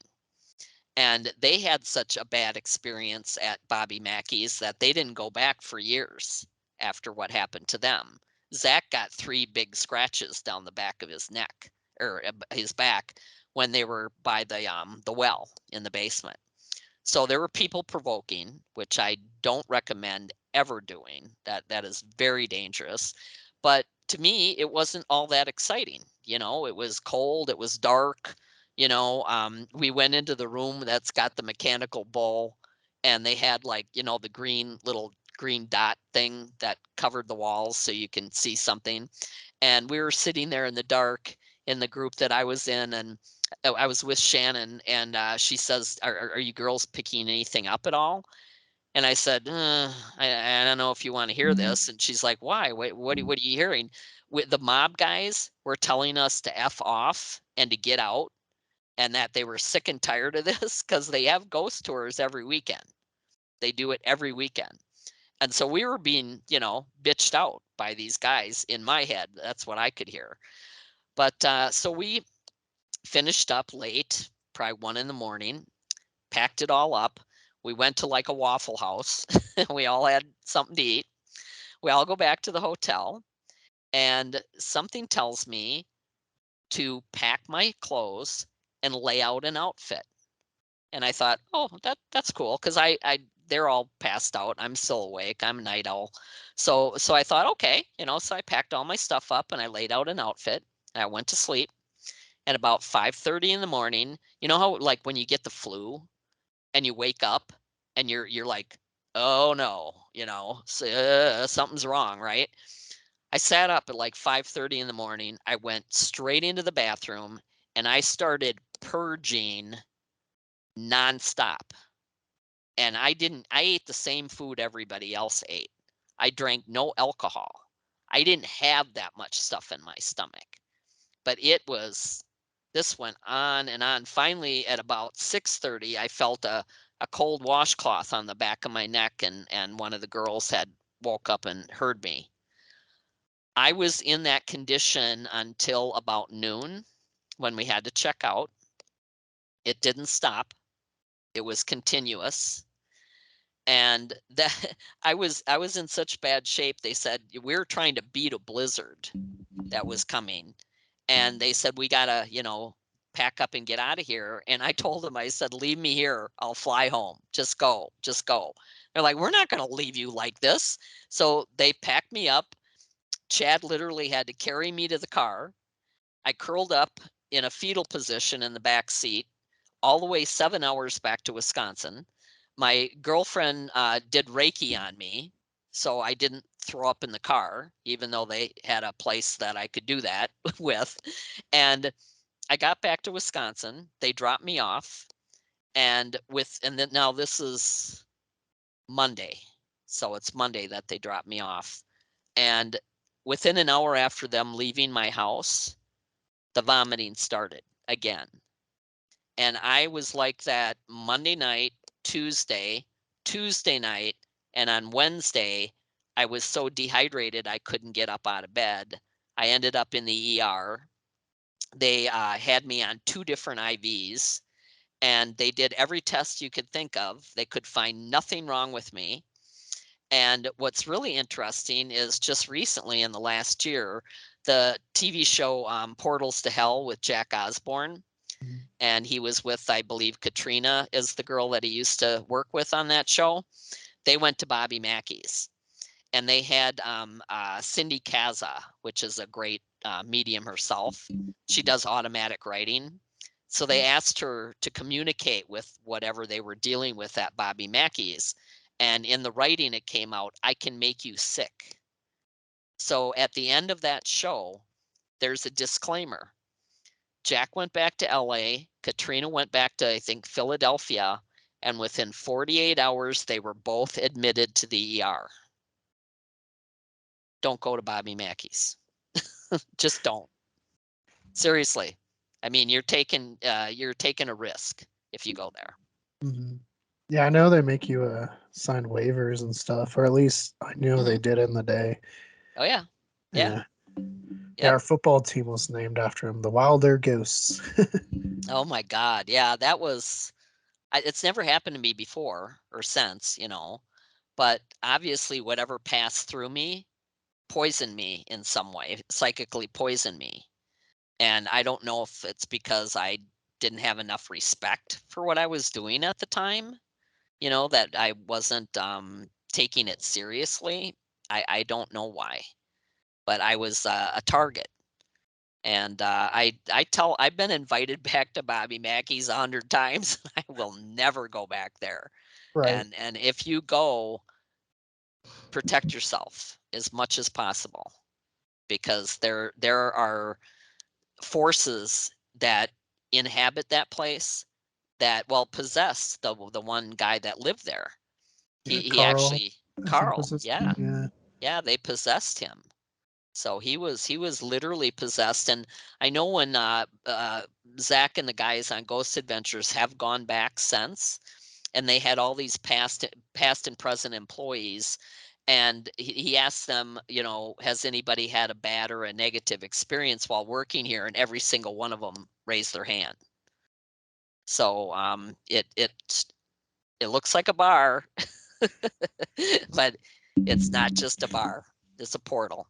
that's the interesting thing is a lot of times I think people have a picture in their head of what a haunted place looks like, Mhm, and it's not always that. Like sometimes it looks like something totally ordinary. Like, you know, mhm. Hmm. personally for family wise, I've always kind of been interested in going to where the St. Valentine's Day massacre happened, Ooh. which is just a park now. But because I wanted to see if me being there would trigger something, because my late great papoose restaurant was a few doors down, Oh. and all the mobsters would go in: Marone, Dillinger, Capone, and they Oh. all worked it out so they come in different days. One time he ran out of sugar, so Moran would take him and get him sugar and stuff like that. Mhm. But on the day it happened, some mobsters came in and said, "You should probably close down early today." Really? Yeah, and so he Ooh. closed down, and my great yaya was walking home, and I guess two were following her, and she walked so fast her belt fell off, Oh. and she got home, and apparently they knocked on the door and gave her her belt and stuff. So I've always been like tempted there, or like there's a prison down in Canyon City, and there's Mhm, a museum next door that used to be the women's prison. mhm. But that prison on my dad's or my mom's side, the Greek stuff's my dad. But my great great grandfather was a prison guard at Oh. that prison. And there was a big riot in 1929, and he actually threw the keys over the wall and stopped the prisoners from escaping. He ended up dying there. And I'm like, I Ah. wonder if I just always think, I wonder if I put myself just being that it's in my blood, like the family Mhm. lineage. I wonder if it would trigger something. It could. Yeah, Yeah. definitely. Do you know that when they dismantled where the Mm. Valentine massacre happened, a lot of people took bricks from that building, and every single one of them brought them back because they were cursed. Yeah. It's just like people, I don't know if you've heard this before, but people go to Hawaii and they take a piece of lava home with them. And every year, the post offices in Hawaii get hundreds of pounds of lava sent back to them. So if you go to Hawaii, do not take a piece of lava home with you. That's crazy, but true. Right. Yeah. No, I don't know what the obsession with people are of like, we must take that, I but it's know. something about we got to get so close. We've read so much, especially about Billy the Kid, his Mhm. headstone being stolen multiple times, James Dean. I'm like, why are Oh, people yeah. taking these poor people's headstones? Let them rest. Oh, yeah. Well, and I did a investigation in Deadwood, South Dakota, too. Okay. And it was very sad, actually. It wasn't like scary or spooky. It was sad because we did was the Green Door brothel. We went upstairs and did an investigation one night of that area of the city, and it was where the ladies of the night lived and worked. And there was still like the wallpaper still on the walls and things like that, and it was horribly sad for me, horribly sad. And it's in the dark. We're only getting light with whoever's got a flashlight or light coming in the windows. And I was drawn to go to this room in the back, down the hall to the back. And my two psychic girlfriends didn't want to go back there, but I was drawn back there, like I I need to go there. And I found out later that that's where the doctor would come, and these women were not allowed to have children. So when they got pregnant, that was taken care of. Yeah. And so when I went through the in into this room, I felt like how you would like be dragged in and you want to grab the door frame and not go in. And I went in there all by myself, and I talked to these ladies, and I said, I brought up pictures of my kids on my phone, and I talked to them, and I said it was, you can forgive yourself for what you did. You did what you had to do to make a living. You were forced into not being able to have children, and that's horrible. And these are my kids, and I know what it is. I've had a miscarriage. I know what it's like to lose a child. And it was very emotional and just so sad. I mean, honestly, I did not expect that at all. And I could just feel like such a heaviness. And especially when I found out that, that was the room that the doctor would come to. So that's was my experience. And Deadwood, honestly, going to Deadwood is like going back in time. Mhm. They still have like where was it Wild Bill Hickok got shot, Yeah. his card table. They still have that up and you can go see that. And I met some great people there, and that was really fascinating to go there. It wasn't scary, it was more sad for me. But they have like, Calamity Jane is buried there, and Wild Bill is buried out there, and it's pretty crazy because you drive into it and all of a sudden you feel like you're not on the planet anymore. You're in a different time era.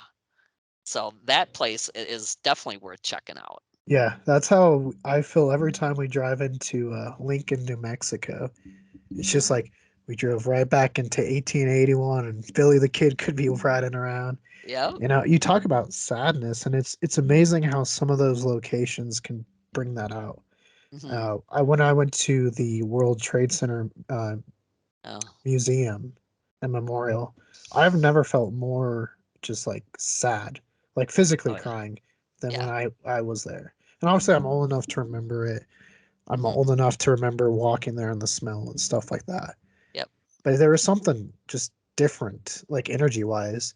But Oh we've yeah. had like reverse ones too. And I was gonna have Sam tell you about his cousin's house and Mm. what the room felt like because it was very, very intriguing. So to kind of talk a little bit about it, my cousin got this house from like his mother bought it for to like essentially rent. His brother ended up staying there and like renting it out with his two other buddies, and one of his buddies like lived in this like corner room essentially. So like as you would walk in, it's like there's like those little like kind of like front hallway Hmm. door, living room, and then the room was like right on the corner there. So if you looked at the front of the house, it'd be like the left corner. Before my cousin was there, his brother was just chilling at home, and he sees like this shadow walk out of that room, thinking it was one of his roommates that was like Mm.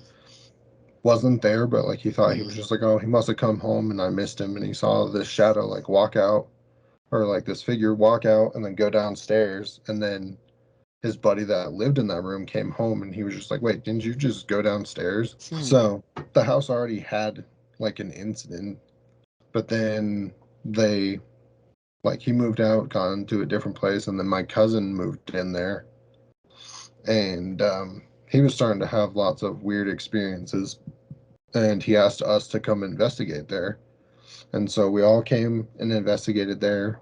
Um, the room felt really weird to all of us, so we brought like our Hmm. EVP into that room. But like when you walk into this room, it was like hitting a wall of electricity. Like Hmm. you felt like all your hairs like just standing up, and it just Yep. like felt they're very staticky. You're like very like I've only felt that feeling another time, and that was like at a place that I used to work at.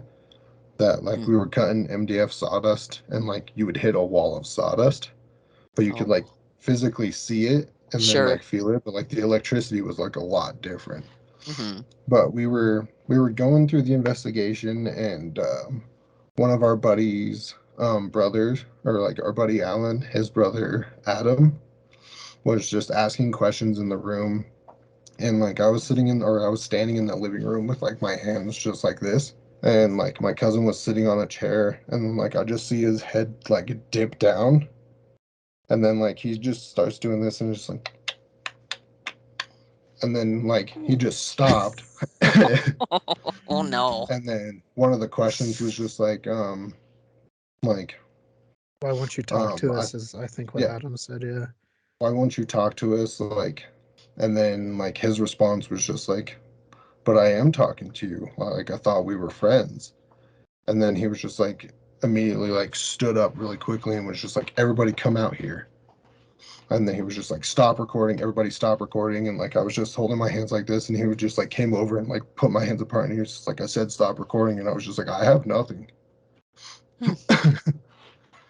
And then he had like us sit on the couch for like a long while.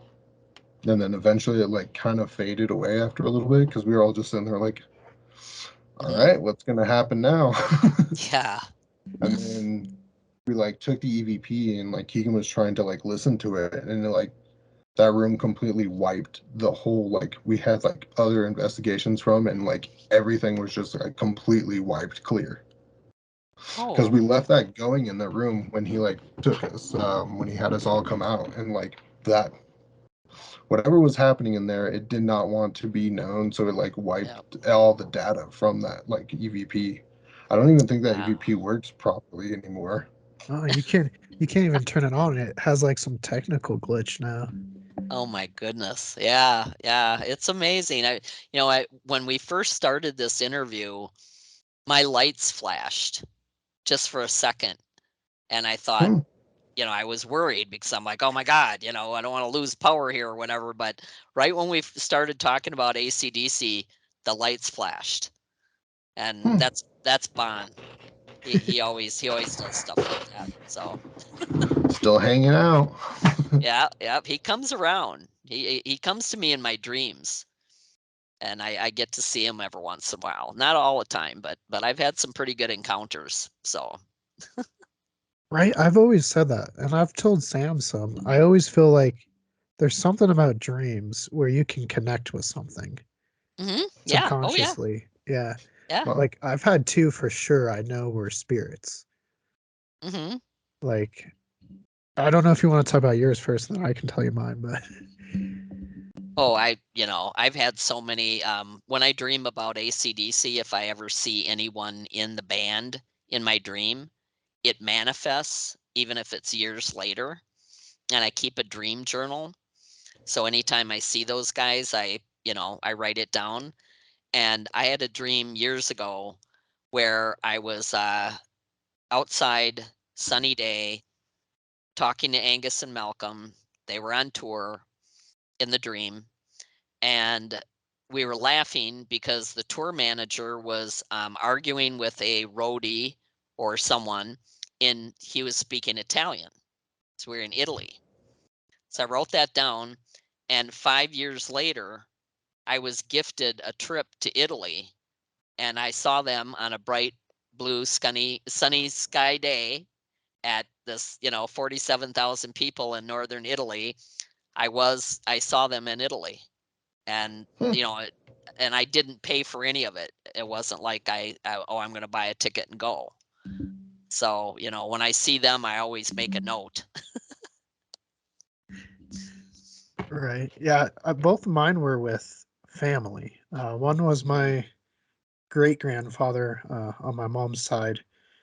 His father was the one that was the prison guard, but he had Mm, died in '93, so I was 1 year old of cancer. mm. And everyone always told me, man, I wish you guys could talk dinosaurs because he loved dinosaurs. I mean, you can see right behind me. Uh, but the Stegosaurus in like the Denver Museum is one he helped find and stuff like that. Oh, And so they'd always like my great grandma would always tell me that. But when she was getting near the end and she ended up passing, I had a dream and he had come to me and we talked dinosaurs a while. He said, well, I'm gonna have to leave and great grandma's gonna have to come with me. mm, And so I thought that was just so odd, just that whole thing. And I haven't told people the entirety of that just because it's a weird dream, I guess, to have. But the other one was more recent, and it was with my late papu on my dad's side. And it was weird because I don't know what the group was doing, but it was the group of us. We were going somewhere and we stopped in like I guess the Park Meadows area here in Colorado. And there was just this new building there that isn't really there in real life, and it was all white. But mm. it was like a not a liquor store, but a place where they'd make you drinks and stuff. And Okay. Joel was working there, and he sorry, getting over a cold last week.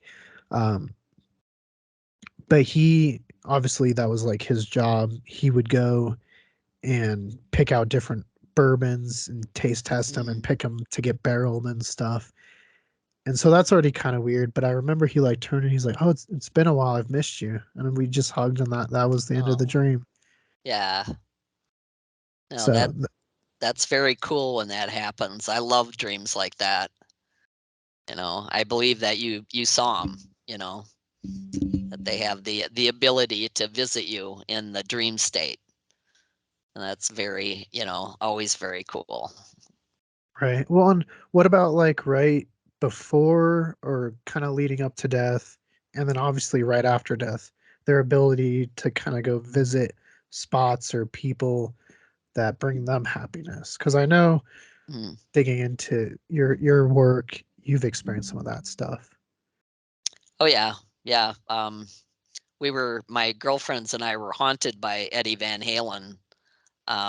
The Going back to, let's see, October of 2020. I lived in Savannah at the time, but I came up here and I did a book signing for my updated edition of Let There Be Rock. It was updated in 2020. And they made it's called the Roth Room. It's on the 7th floor of the Sheraton Hotel. And if you're a fan of Van Halen's, you know that on the second album on the back, they dedicate one of the dedications is to the 7th floor of the Sheraton Hotel in Madison, Wisconsin, because they terrorized and pretty much destroyed the 7th floor of the Sheraton Hotel while they were there for 3 nights. I was there for one, and yeah, still getting interviewed about that. But we're there in 2020, and I didn't know that Eddie was near death at the time. I knew he had been fighting cancer for a long time, but I didn't know, what condition he was in. And so we had 4 girls, 2 in one room, two in, me and one girl in my room. And when we're in my room, there was all these weird noises going on, like we're in the other room on the beds talking, and there's, sounds like there's somebody in the bathroom. And everybody kept saying, what is that? And I thought it was Eddie Money because I knew Eddie Money. I partied with him and his band at the Sheraton Hotel, and I got to hang out with Eddie over the years, and he had already passed. So I was calling him Eddie. And I said, Eddie, I said, it's enough. Okay. We know you're here. We get it. Whatever. We were just kind of laughing it off. So that night after the book signing, I had gone to bed and my girlfriend had already fallen asleep, and I couldn't sleep because it was during the pandemic. And I was laying in bed thinking, oh my God, I'll never forgive myself if somebody gets sick. I just, we wore masks and all that, but still, And if you ever go to the Sheraton, you can see the Roth Room. They took a couple of the rooms that the guys had rented and made it into a conference room. And on my Facebook page, there's a lot of pictures of the memorabilia that they have in there and everything. It's really cool. But when they first took me in, I was the first one to see it before they let other people come in. We had to go in small groups because of the pandemic. And we walked in and I looked around and I said, oh, wow, the Roth Room, huh? Eddie and Alex are going to hate this. I found out later that they couldn't use Van Halen for some reason, so they had to call it the Roth Room. So that night I'm laying there and I cannot sleep. And I'm just thinking, if people get sick, this was a stupid idea. Why did I do it? All of that. And all of a sudden, someone came up to me. I could feel their breath on my skin. And someone just did this big exhale into my left ear, like, and I was so tired and I figured it was Eddie Money. And I said mentally, I said, leave us alone or climb in and help me go to sleep. And then I ended up passing out. So it was just kind of funny. So the next night, now we're partying because the book signing's over. I'm celebrating my birthday. It's on the weekend of my birthday in October. And we had a great time. But as we're all sitting there at the end of the night, everybody keeps asking, who's in the bathroom? What is that? Did you hear that? And I said, it's Eddie. It's like, okay, Eddie, we know you're here, whatever, and so I kind of blew it off, and we go to sleep. My girlfriend goes to sleep.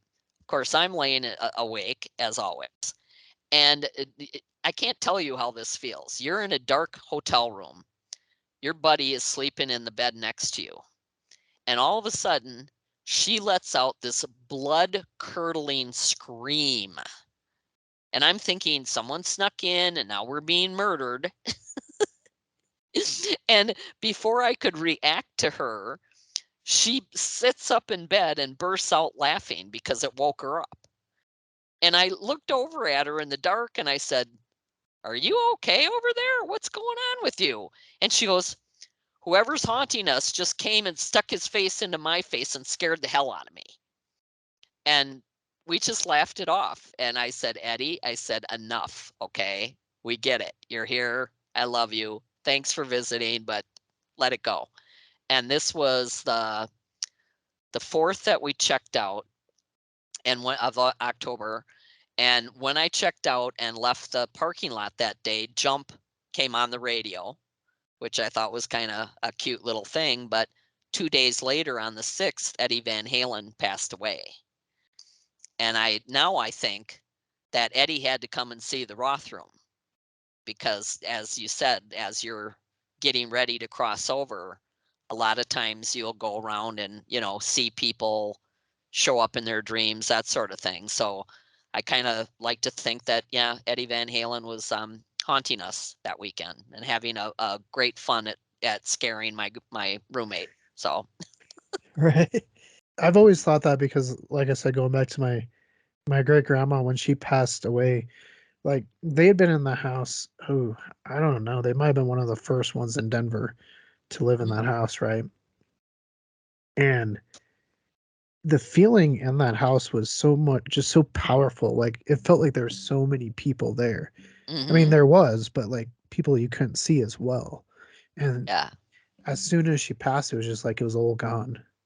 Oh, Yeah. And like wow. it was the weirdest feeling because it was so just powerful. There's so many. Okay, hmm there's lots of people coming from the basement. There's lots of people over here. hmm And then once she was gone, it was just like an empty room. Wow. That's Yeah. cool, but weird in the same way that they left with her, Right. you know? It's like, do they come and we hear so many stories, right? People are waiting. That was one thing with my great grandma. Oh, my great grandfather wasn't there yet, so it wasn't time. Mm-hmm. And then I guess on the day she had passed, he was there, is what she Oh, said. yeah. So, Yeah, no, I actually, getting back to Cody Jessup, who passed, we talked about him earlier. He had a stepdad, but his birth father had passed away. And as I talked to him that night, because he wanted to know, he wanted to say, he asked me a lot of questions about, what do you think's going to happen? What do you think it's going to feel like? What do you think it's going to be like afterwards? And a lot of hard questions. And I told him what I believed. I said, "I'm going to tell you what I believe. I can't guarantee any of this, but this is what my beliefs are." And I said, "Do you ever see your dad, your birth dad?" And of course, he looked at me like, I was crazy. And he said, "Well, he died." And I said, "But do you see him, ever in your dreams?"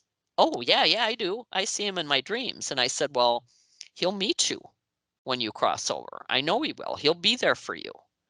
And his eyes, his face just lit up and he said, "Do you really think so?" And I said, "Why wouldn't he? Your dad's not going to let you do that alone. He's going to be right there for you." And he was on oxygen before he passed and he wasn't speaking. And after he died, the hospice workers called me about a week later because he told everybody what I told him. He was excited about some of the things that I told him because I said, "When you cross over, do not be scared." I said, think happy thoughts and keep your vibration high because you're going to be like a radio signal and you're going to attract what you're putting out. So you don't want to be scared, and your dad will be there. Your dad will meet you. I know it in my heart. They called me about a week later and they said, we think you should know this. And what happened was the day that he died, he asked, gestured to have all of his AC/DC stuff. He had his t-shirt on, he had his jacket with his patches, all of that. He's laying in bed, he's on oxygen, and he hasn't spoken for like a couple weeks. And all of a sudden he took his oxygen mask off and said, "No, not yet, Dad, I'm not ready." And then he put the mask back on, which, floored everybody in the room that he spoke. And then about an hour later, he took the mask off and he said, "Okay, Dad, I'm ready. Let's go." And he died. So his dad was there. And I was really, really happy to hear that for him. So Yeah, I no, believe that's that. powerful. Yeah. Yep. We live in a very, we think it's a three-dimensional existence. But, as Einstein believed, there's millions of dimensions and there's so much that we don't see. And now I think people are getting more aware, more awake of the fact that, our thoughts are very powerful. We can manifest things in our lives that we really care about, and positive or negative. So that's what I work on, is trying to stay positive and not to, negative speech or, things like that. I don't like being around that kind of energy. For me, it's really hard for me because like if somebody's in a bad mood, it used to put me in a bad mood because I'm hanging out with them. So I've had to learn to, kind of shut myself off from that and not let other people's emotions, get in the way. But it's pretty amazing, how powerful we are, and how much we don't realize how powerful we are. Yeah, no doubt. I've always been told like stay positive. Whatever you put out is what you're gonna get back. So I've always tried to stay positive, work Yeah. hard, just keep a good attitude, Yep. and works out sometimes. Sometimes it doesn't, but then you're like, hey, Yeah. next time down the road it will. I know I have not perfected it. Believe me, I deal with anxiety and depression, and I, have to deal with that on a daily basis. And it's amazing that I've, accomplished what I've accomplished in my life, because I never thought that I would ever, end up writing a book or anything. I never thought I would do any of that. And yet it still happened. So, That's I felt the same way about some of the stuff I've done. I'm just like I feel so lucky, and I try to keep that mindset, yeah, no matter what. absolutely. Um, I guess before we finish off, because I know now we are well over an hour over. You're Nothing wrong I with read that. Good somewhere. conversations. I know it's been good. I've been lost in it. You said that your grandmother had an experience with her mother coming back. Oh yeah, no, that it went three generations in a way, because that's what started me on the paranormal path. Was my grandmother was very matter of fact about life after death. She was, that was just real to her. And we would sleep in a day bed in her bedroom when we would stay with her. And she would, we would say our prayers and she would tell us a story or whatever. And I still remember it to this day because, I'm like a little kid. And she said, "Well, when my mother died, she came to me in this bedroom to say goodbye to me." And, some kids would be like absolutely terrified. I am totally fascinated. I every night that I ever slept after that in that room, I stared at that doorway, waiting for her mother to come back and be able to see her. But that's what happened. She said her mother appeared in her bedroom to say goodbye. Well, years later, when she passed away, she appeared to my father to say goodbye. And years after that, I had a very vivid dream one night, and my dad, we were not that close, and I didn't know that he was very ill, that he was dying. My sister and I, we weren't that close, we didn't know. And I had a really vivid dream that he came to my house that night, and we walked through my house, we walked down the driveway, and he stopped and he said, "I'm out of here. I'm leaving. I came to say goodbye." And I said, "No, no, you can't go without us saying goodbye." As my son Jamie, I said, "No, Jamie would want to say goodbye to you, Dad." I said, "You can't just leave." So the next day I called my sister in Milwaukee, and she called the police up in Baraboo, was where he was living, and had a wellness check and found out that he was dying. And we went to see him. His ex-wife was taking care of him, and she would not allow us to come see him. So when the police got involved, she had to let us come and see him. And so we got to see him, we got to say goodbye, and within 48 hours he passed. And if he wouldn't have come to me in that dream, we never would have known. So I really, I'm grateful for that. Right. That brings up a story, and I know Sam's gonna be tired of hearing it because I tell it a lot. But uh, so going back, Papu, he had passed, and I think my dad was 9. And he wasn't very old because my dad's yaya lived long enough to meet me, so it's Mm-hmm. not like he was, super old or anything. And it was unexpected. It was in the middle of the night. My yaya got the phone call, and so she's up because she's like, I don't know how I'm going to tell Ronnie, my dad, because Mm-hmm. they were so close. And so she's up all night. Obviously, A, sad because her dad passed, but then also, Mm-hmm. I don't know what I'm going to do. And early in the morning, she saw my dad come out of the room and look up and was like talking. Mm-hmm. And then he looks at my uncle's room, who was like, I think 1, 2 at the time, Yeah. still a baby. And then they go in, and my eye is like, she gets kind of mad because she's like, Roddy better not wake up the baby. Mm-hmm. What's he doing in there? Sure. And he comes back out and he's talking back up. And then he looks down because in the older houses, they had those like air vents, like air Mm-hmm. registers. Mm-hmm. And, he watches it for a little bit and then he turns and he's like, Mom, did you see Papu? Oh. And so she pretends like she's just waking up. She's like, no, what do you mean? And he said he had woken up because he heard a loud whirling noise. Mm. And Papu was there. And he was dressed and he was in white and it sparkled like diamonds. Aw. And he wasn't old. His hair was, black and, he looked Mm-hmm. younger and he had come to say goodbye. So they talked and he wanted to say goodbye to Mm-hmm. Mark. And so he was describing each thing that was happening. And then I guess at the end, he uh he wanted to go downstairs one last time because that's how the families lived, especially Greek families, they live all together. Mm-hmm. And he had lived in the downstairs area. And I guess he dissipated into a cloud and went down the vent, and that was it. Wow.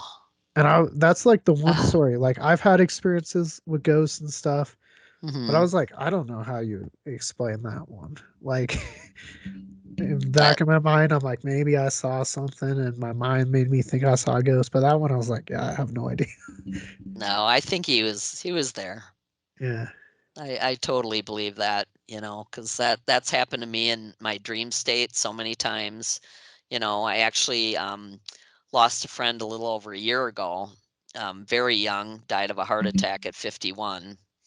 And I never, of course, never got to say goodbye to him.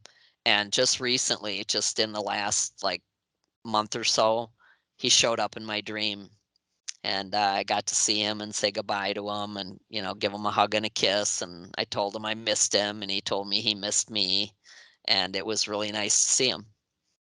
And I believe that I saw him.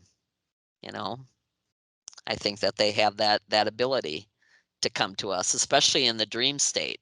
Because then when you're awake, you see something and you're like, nah, that, I don't know if I saw that or whatever. But you're so open in the dream state that I think that's the best time that they can find to communicate. So, and Bon has certainly proved that several times. Right.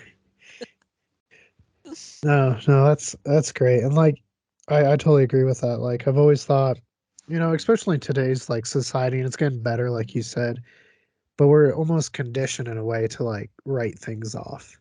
Oh yeah, And yeah. so yeah, definitely in the dream, I mean, you can have the wackiest dreams, right? Mm, And so your Yep. mind's just like free in a way. And so yeah, I totally agree yep. that it's a good way to communicate. Oh yeah, yeah, definitely. You know, I've had dozens of dreams like that. Very real, very vivid. Seeing someone that has passed. That I haven't seen. Even my mom. My mom died from cancer back in 1980, and I was in my early 20s when I lost her, and I worried about her. After she passed, I used to worry about her every single day. That I thought about her, and I thought, is she okay? How is she doing? And 7 years later, I was on vacation in Florida, and a lot of times I get the best dreams when I'm traveling and I'm not in my house. I'm in a different place, and so I'm in a garden, proverbial garden with flowers and sunny skies, and my mom walks up to me in the dream, and she looks amazing, healthy, younger, all of that, and I said, "Oh my God, mom, it's so good to see you." I said, "You look amazing." And she goes, "I do, don't I?" And she like had this attitude. And I was like, like, what's wrong? And she goes, "You know what? I got places to go and people to see, and you're doing nothing but holding me back. It's time to let me go. Okay? You see me, I'm doing good, I got things to do, let it go." And the next day I woke up, and it just happened to be the 7th anniversary of the day she died. And we were in a hotel room that night, my ex and I. And my ex woke up at like 3 in the morning thinking that someone was in the hotel room with us. And he checked, the closets, the bathroom, under the bed, the whole thing freaked him out. And he was mad at me the next day because he tried to wake me up and he couldn't. He couldn't wake me up. And he said somebody was in this room. And then I told him about the dream, and after that I stopped worrying about her, Oh, because she had places to go and people to see. oh So no. that was pretty cool. That was a turning point for me because I stopped worrying about her. So, Yeah. No, that's beautiful. See, Yeah, it I is. Sam knows if we go anywhere where there's a ghost, I will sleep like a baby. I will not get better sleep in my life. And if someone was like, "This is super haunted," next thing you know, I'm passed out. I'm oh just yeah, Yep. ready for bed. yeah, I'm the same way. I'm the same way. I'm just like, yeah, there's, a shadow person in the hallway. I'm like, yeah, well, tell them I'm going to sleep. Yeah. So, Yeah, we were yeah. at Adams State University and the kids were like, "Yeah, this dorm's so haunted." I laid down and I have not slept that good in a long time. So now that's their go-to. They're like, "Is Keegan feeling tired? Okay, there might be something here." There's Oh, probably no, I something I here. loved it. I mean, I lived in, Savannah for 7 years, and that's, like, one of the most haunted cities in the United States, and I loved it. I used to go down and sit in the parks. They have all these little, squares that are parks. There's, like, 40 of them in, Savannah, and I would go down there at night and sit on a park bench and just soak in the spookiness. So I loved it there. I was never scared living there because I live there, Yeah, so I was like, "You're not gonna scare me because I live here." So I that wanna was like me in yeah. Kentucky. I was just like, Mhm, there was so much like my dad experienced with my grandpa who doesn't believe experience mhm. weird stuff, and I was like, it's just so calming. Like I love it. Oh, yeah. Yeah, it's very relaxing, actually. Right. Well, because you've done a lot of research, have you heard of anyone that has a multi-generational haunting by one spirit, one particular, the same spirit? I think I've heard stories like that, but now I can't think of like a particular story right off the top of my head, but I've heard of that though, that some, a reoccurring spirit shows up to different people in the family, generation after generation. And I think that's just super cool. Yeah. We've done a video because we have one that's followed us since 47 that we know of, I guess.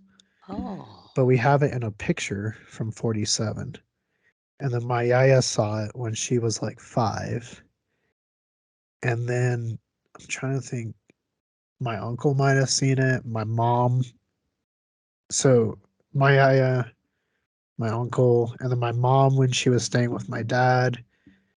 And then I Mhm. saw it, and it's the black veil. Like if you've seen Oh. JFK, like Jackie Kennedy's Yep. veil, that's how my yaya describes it. Oh. Yeah. Interesting. And I guess that house, where that was Chicago or Gary, Indiana, one of the two. But her yaya had seen something, and it was just a hand, just like Oh, a wow. skeleton hand. Yeah. Ugh. Right. That's a little creepy. I'd rather see the whole person. Right. Yeah, my yaya said she was going upstairs, saw it, and then ran right back downstairs. Ugh. Yeah. Yeah. I don't No, know. I had a shadow person. The house that I used to live in here in Madison was so haunted it was ridiculous. It was, like everybody saw stuff. And one night I'm watching TV and it looked like a cartoon. This little black shadow person that had a pointed like hood peeked at me from around the corner from the hallway into the living room, peeked at me. And the reason why I saw it was that it peeked around the corner. And I jumped up and nothing's there, right? Uh, okay, whatever. I blow it off. About a week later, I'm not home, but my son's friends are over and they're usually in the basement, but they, come upstairs to the refrigerator or whatever. And one of the boys was getting something out of the fridge and he saw this little black hooded person walk through the kitchen, go down the hallway, what he thought to use the bathroom. He thought it was one of the girls that was visiting. So he saw it and then he got his stuff and he went downstairs and she was downstairs. And he said, "Did you just come up and use the bathroom?" And she goes, "No." So he saw the same little hooded figure that I saw. It was about 4 feet tall, totally black, with like a hood on. We had that happen all the time. I got used to it. And Sam said he'll be right back. He just texted. So I'll tell you a ghost story until he gets back because I want to make sure he doesn't have any questions before we end it. Okay. Yeah, me and my brother, we call it the Hamilton house. We talk about it a lot because I think this is what got us into the paranormal. Because once you live in something haunted, it's hard Yeah. to not be intrigued. I mean, we didn't talk about it a lot there because we were scared. As soon as we got out, we're like, oh, what was that? But yeah, everyone would have experiences. And it got to the point, me and my brother would sleep in my mom's and dad's room until our dad got home. And then he would take us to our room because we just didn't want to be alone. Mhm. And I remember one night I had woken up and I looked and it looked like him, like he had just closed the door. And I was like Mm. trying to be funny. I was like, look, I'm going to scare him because everyone was experiencing stuff and kind of on edge. Mhm. And then it was like he went down and was like locking this door. This door didn't have locks on it. So I was like, Mm. okay, that's weird. So I'm watching. Mm. And then it's like it sensed me watching it. And it was just like, and turned. And that's when I realized it wasn't my dad because very clearly on the Ugh. front. And I just remember, and I drew the picture. I'll see if I can find it. I'll email it to you. But it was just like super thin cheekbones, kind of long face, Mhm. pointy nose, very spiky hair, which I couldn't see from the front, which I don't understand why I couldn't see it from the front. Mm. And then like very weird pointy eyes that were Oh. bluish with like a purple haze around them. Oh. And it just like it came towards me and just went away. Ugh. And then I spent the rest of the night downstairs because I was like, I am not going Yeah. back upstairs. Nope. No, I wouldn't either. So, Sam, before we end it, I want to make sure. Did you have any questions you wanted to ask? Nah, we basically covered all the ones that I jotted down. Got onto a bunch of topics, and yeah, no, Yeah. it's been We, it's been a fun adventure. oh yeah, no, I've had a great time. Like I said, I'm a talker. So, and I got a lot of stories. I'm actually working on a book of my life stories and writing them in short story form because I have a million of them. Well, yeah. Thank you so much for joining. Well, I'll make sure at in the future to do a book review. I'd say right away, but I know we have a backlog, so I don't want to Oh, promise because I nah, feel that's bad if I'm fine. like I'm gonna do it and then it takes like a little bit. But I will do a couple book reviews on your books, Thank try to you. help, and we're very appreciative of you joining us. But before you leave, anyone viewing on YouTube or listening, where can they find out more about you, find your books, that kind of stuff? Okay, well, I'm on Facebook, Instagram. I have my own website, susanmasino.com. And this is the book that where all the ghost stories are. And I have 6 books out, and they're all on Amazon. So you can get this one on Amazon. It was updated in 2018, and the Let There Be Rock book was updated in 2020. So yeah, you want to hit me up or anything, I'm easy to find. And feel free to send me questions. I love questions, and I love to interact with people. So thank you so much, Keegan and Sam, for having me on your show. And anytime, like Bon Scott said, call me anytime. Yes, no, we'll definitely have to do this Awesome. again in the future, and definitely maybe we'll just focus on one topic because I try to do like a mixture, but yeah, Oh for yeah, sure, we'll well, we definitely did have to do good. this again. Yeah, I think we did. We Hmm. covered a lot of stuff, and I enjoyed every minute of it. So thank you so much. no, thank you again for joining Not a us. It was problem. Thank excellent. you. Thank you.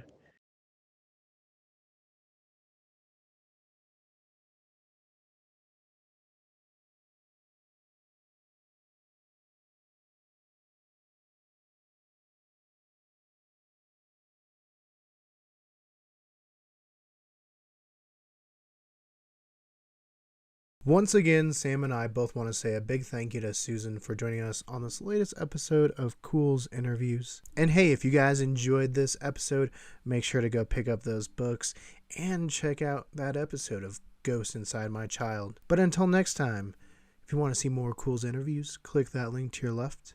For more about what we're doing here at Culz Paranormal, click that link to your right.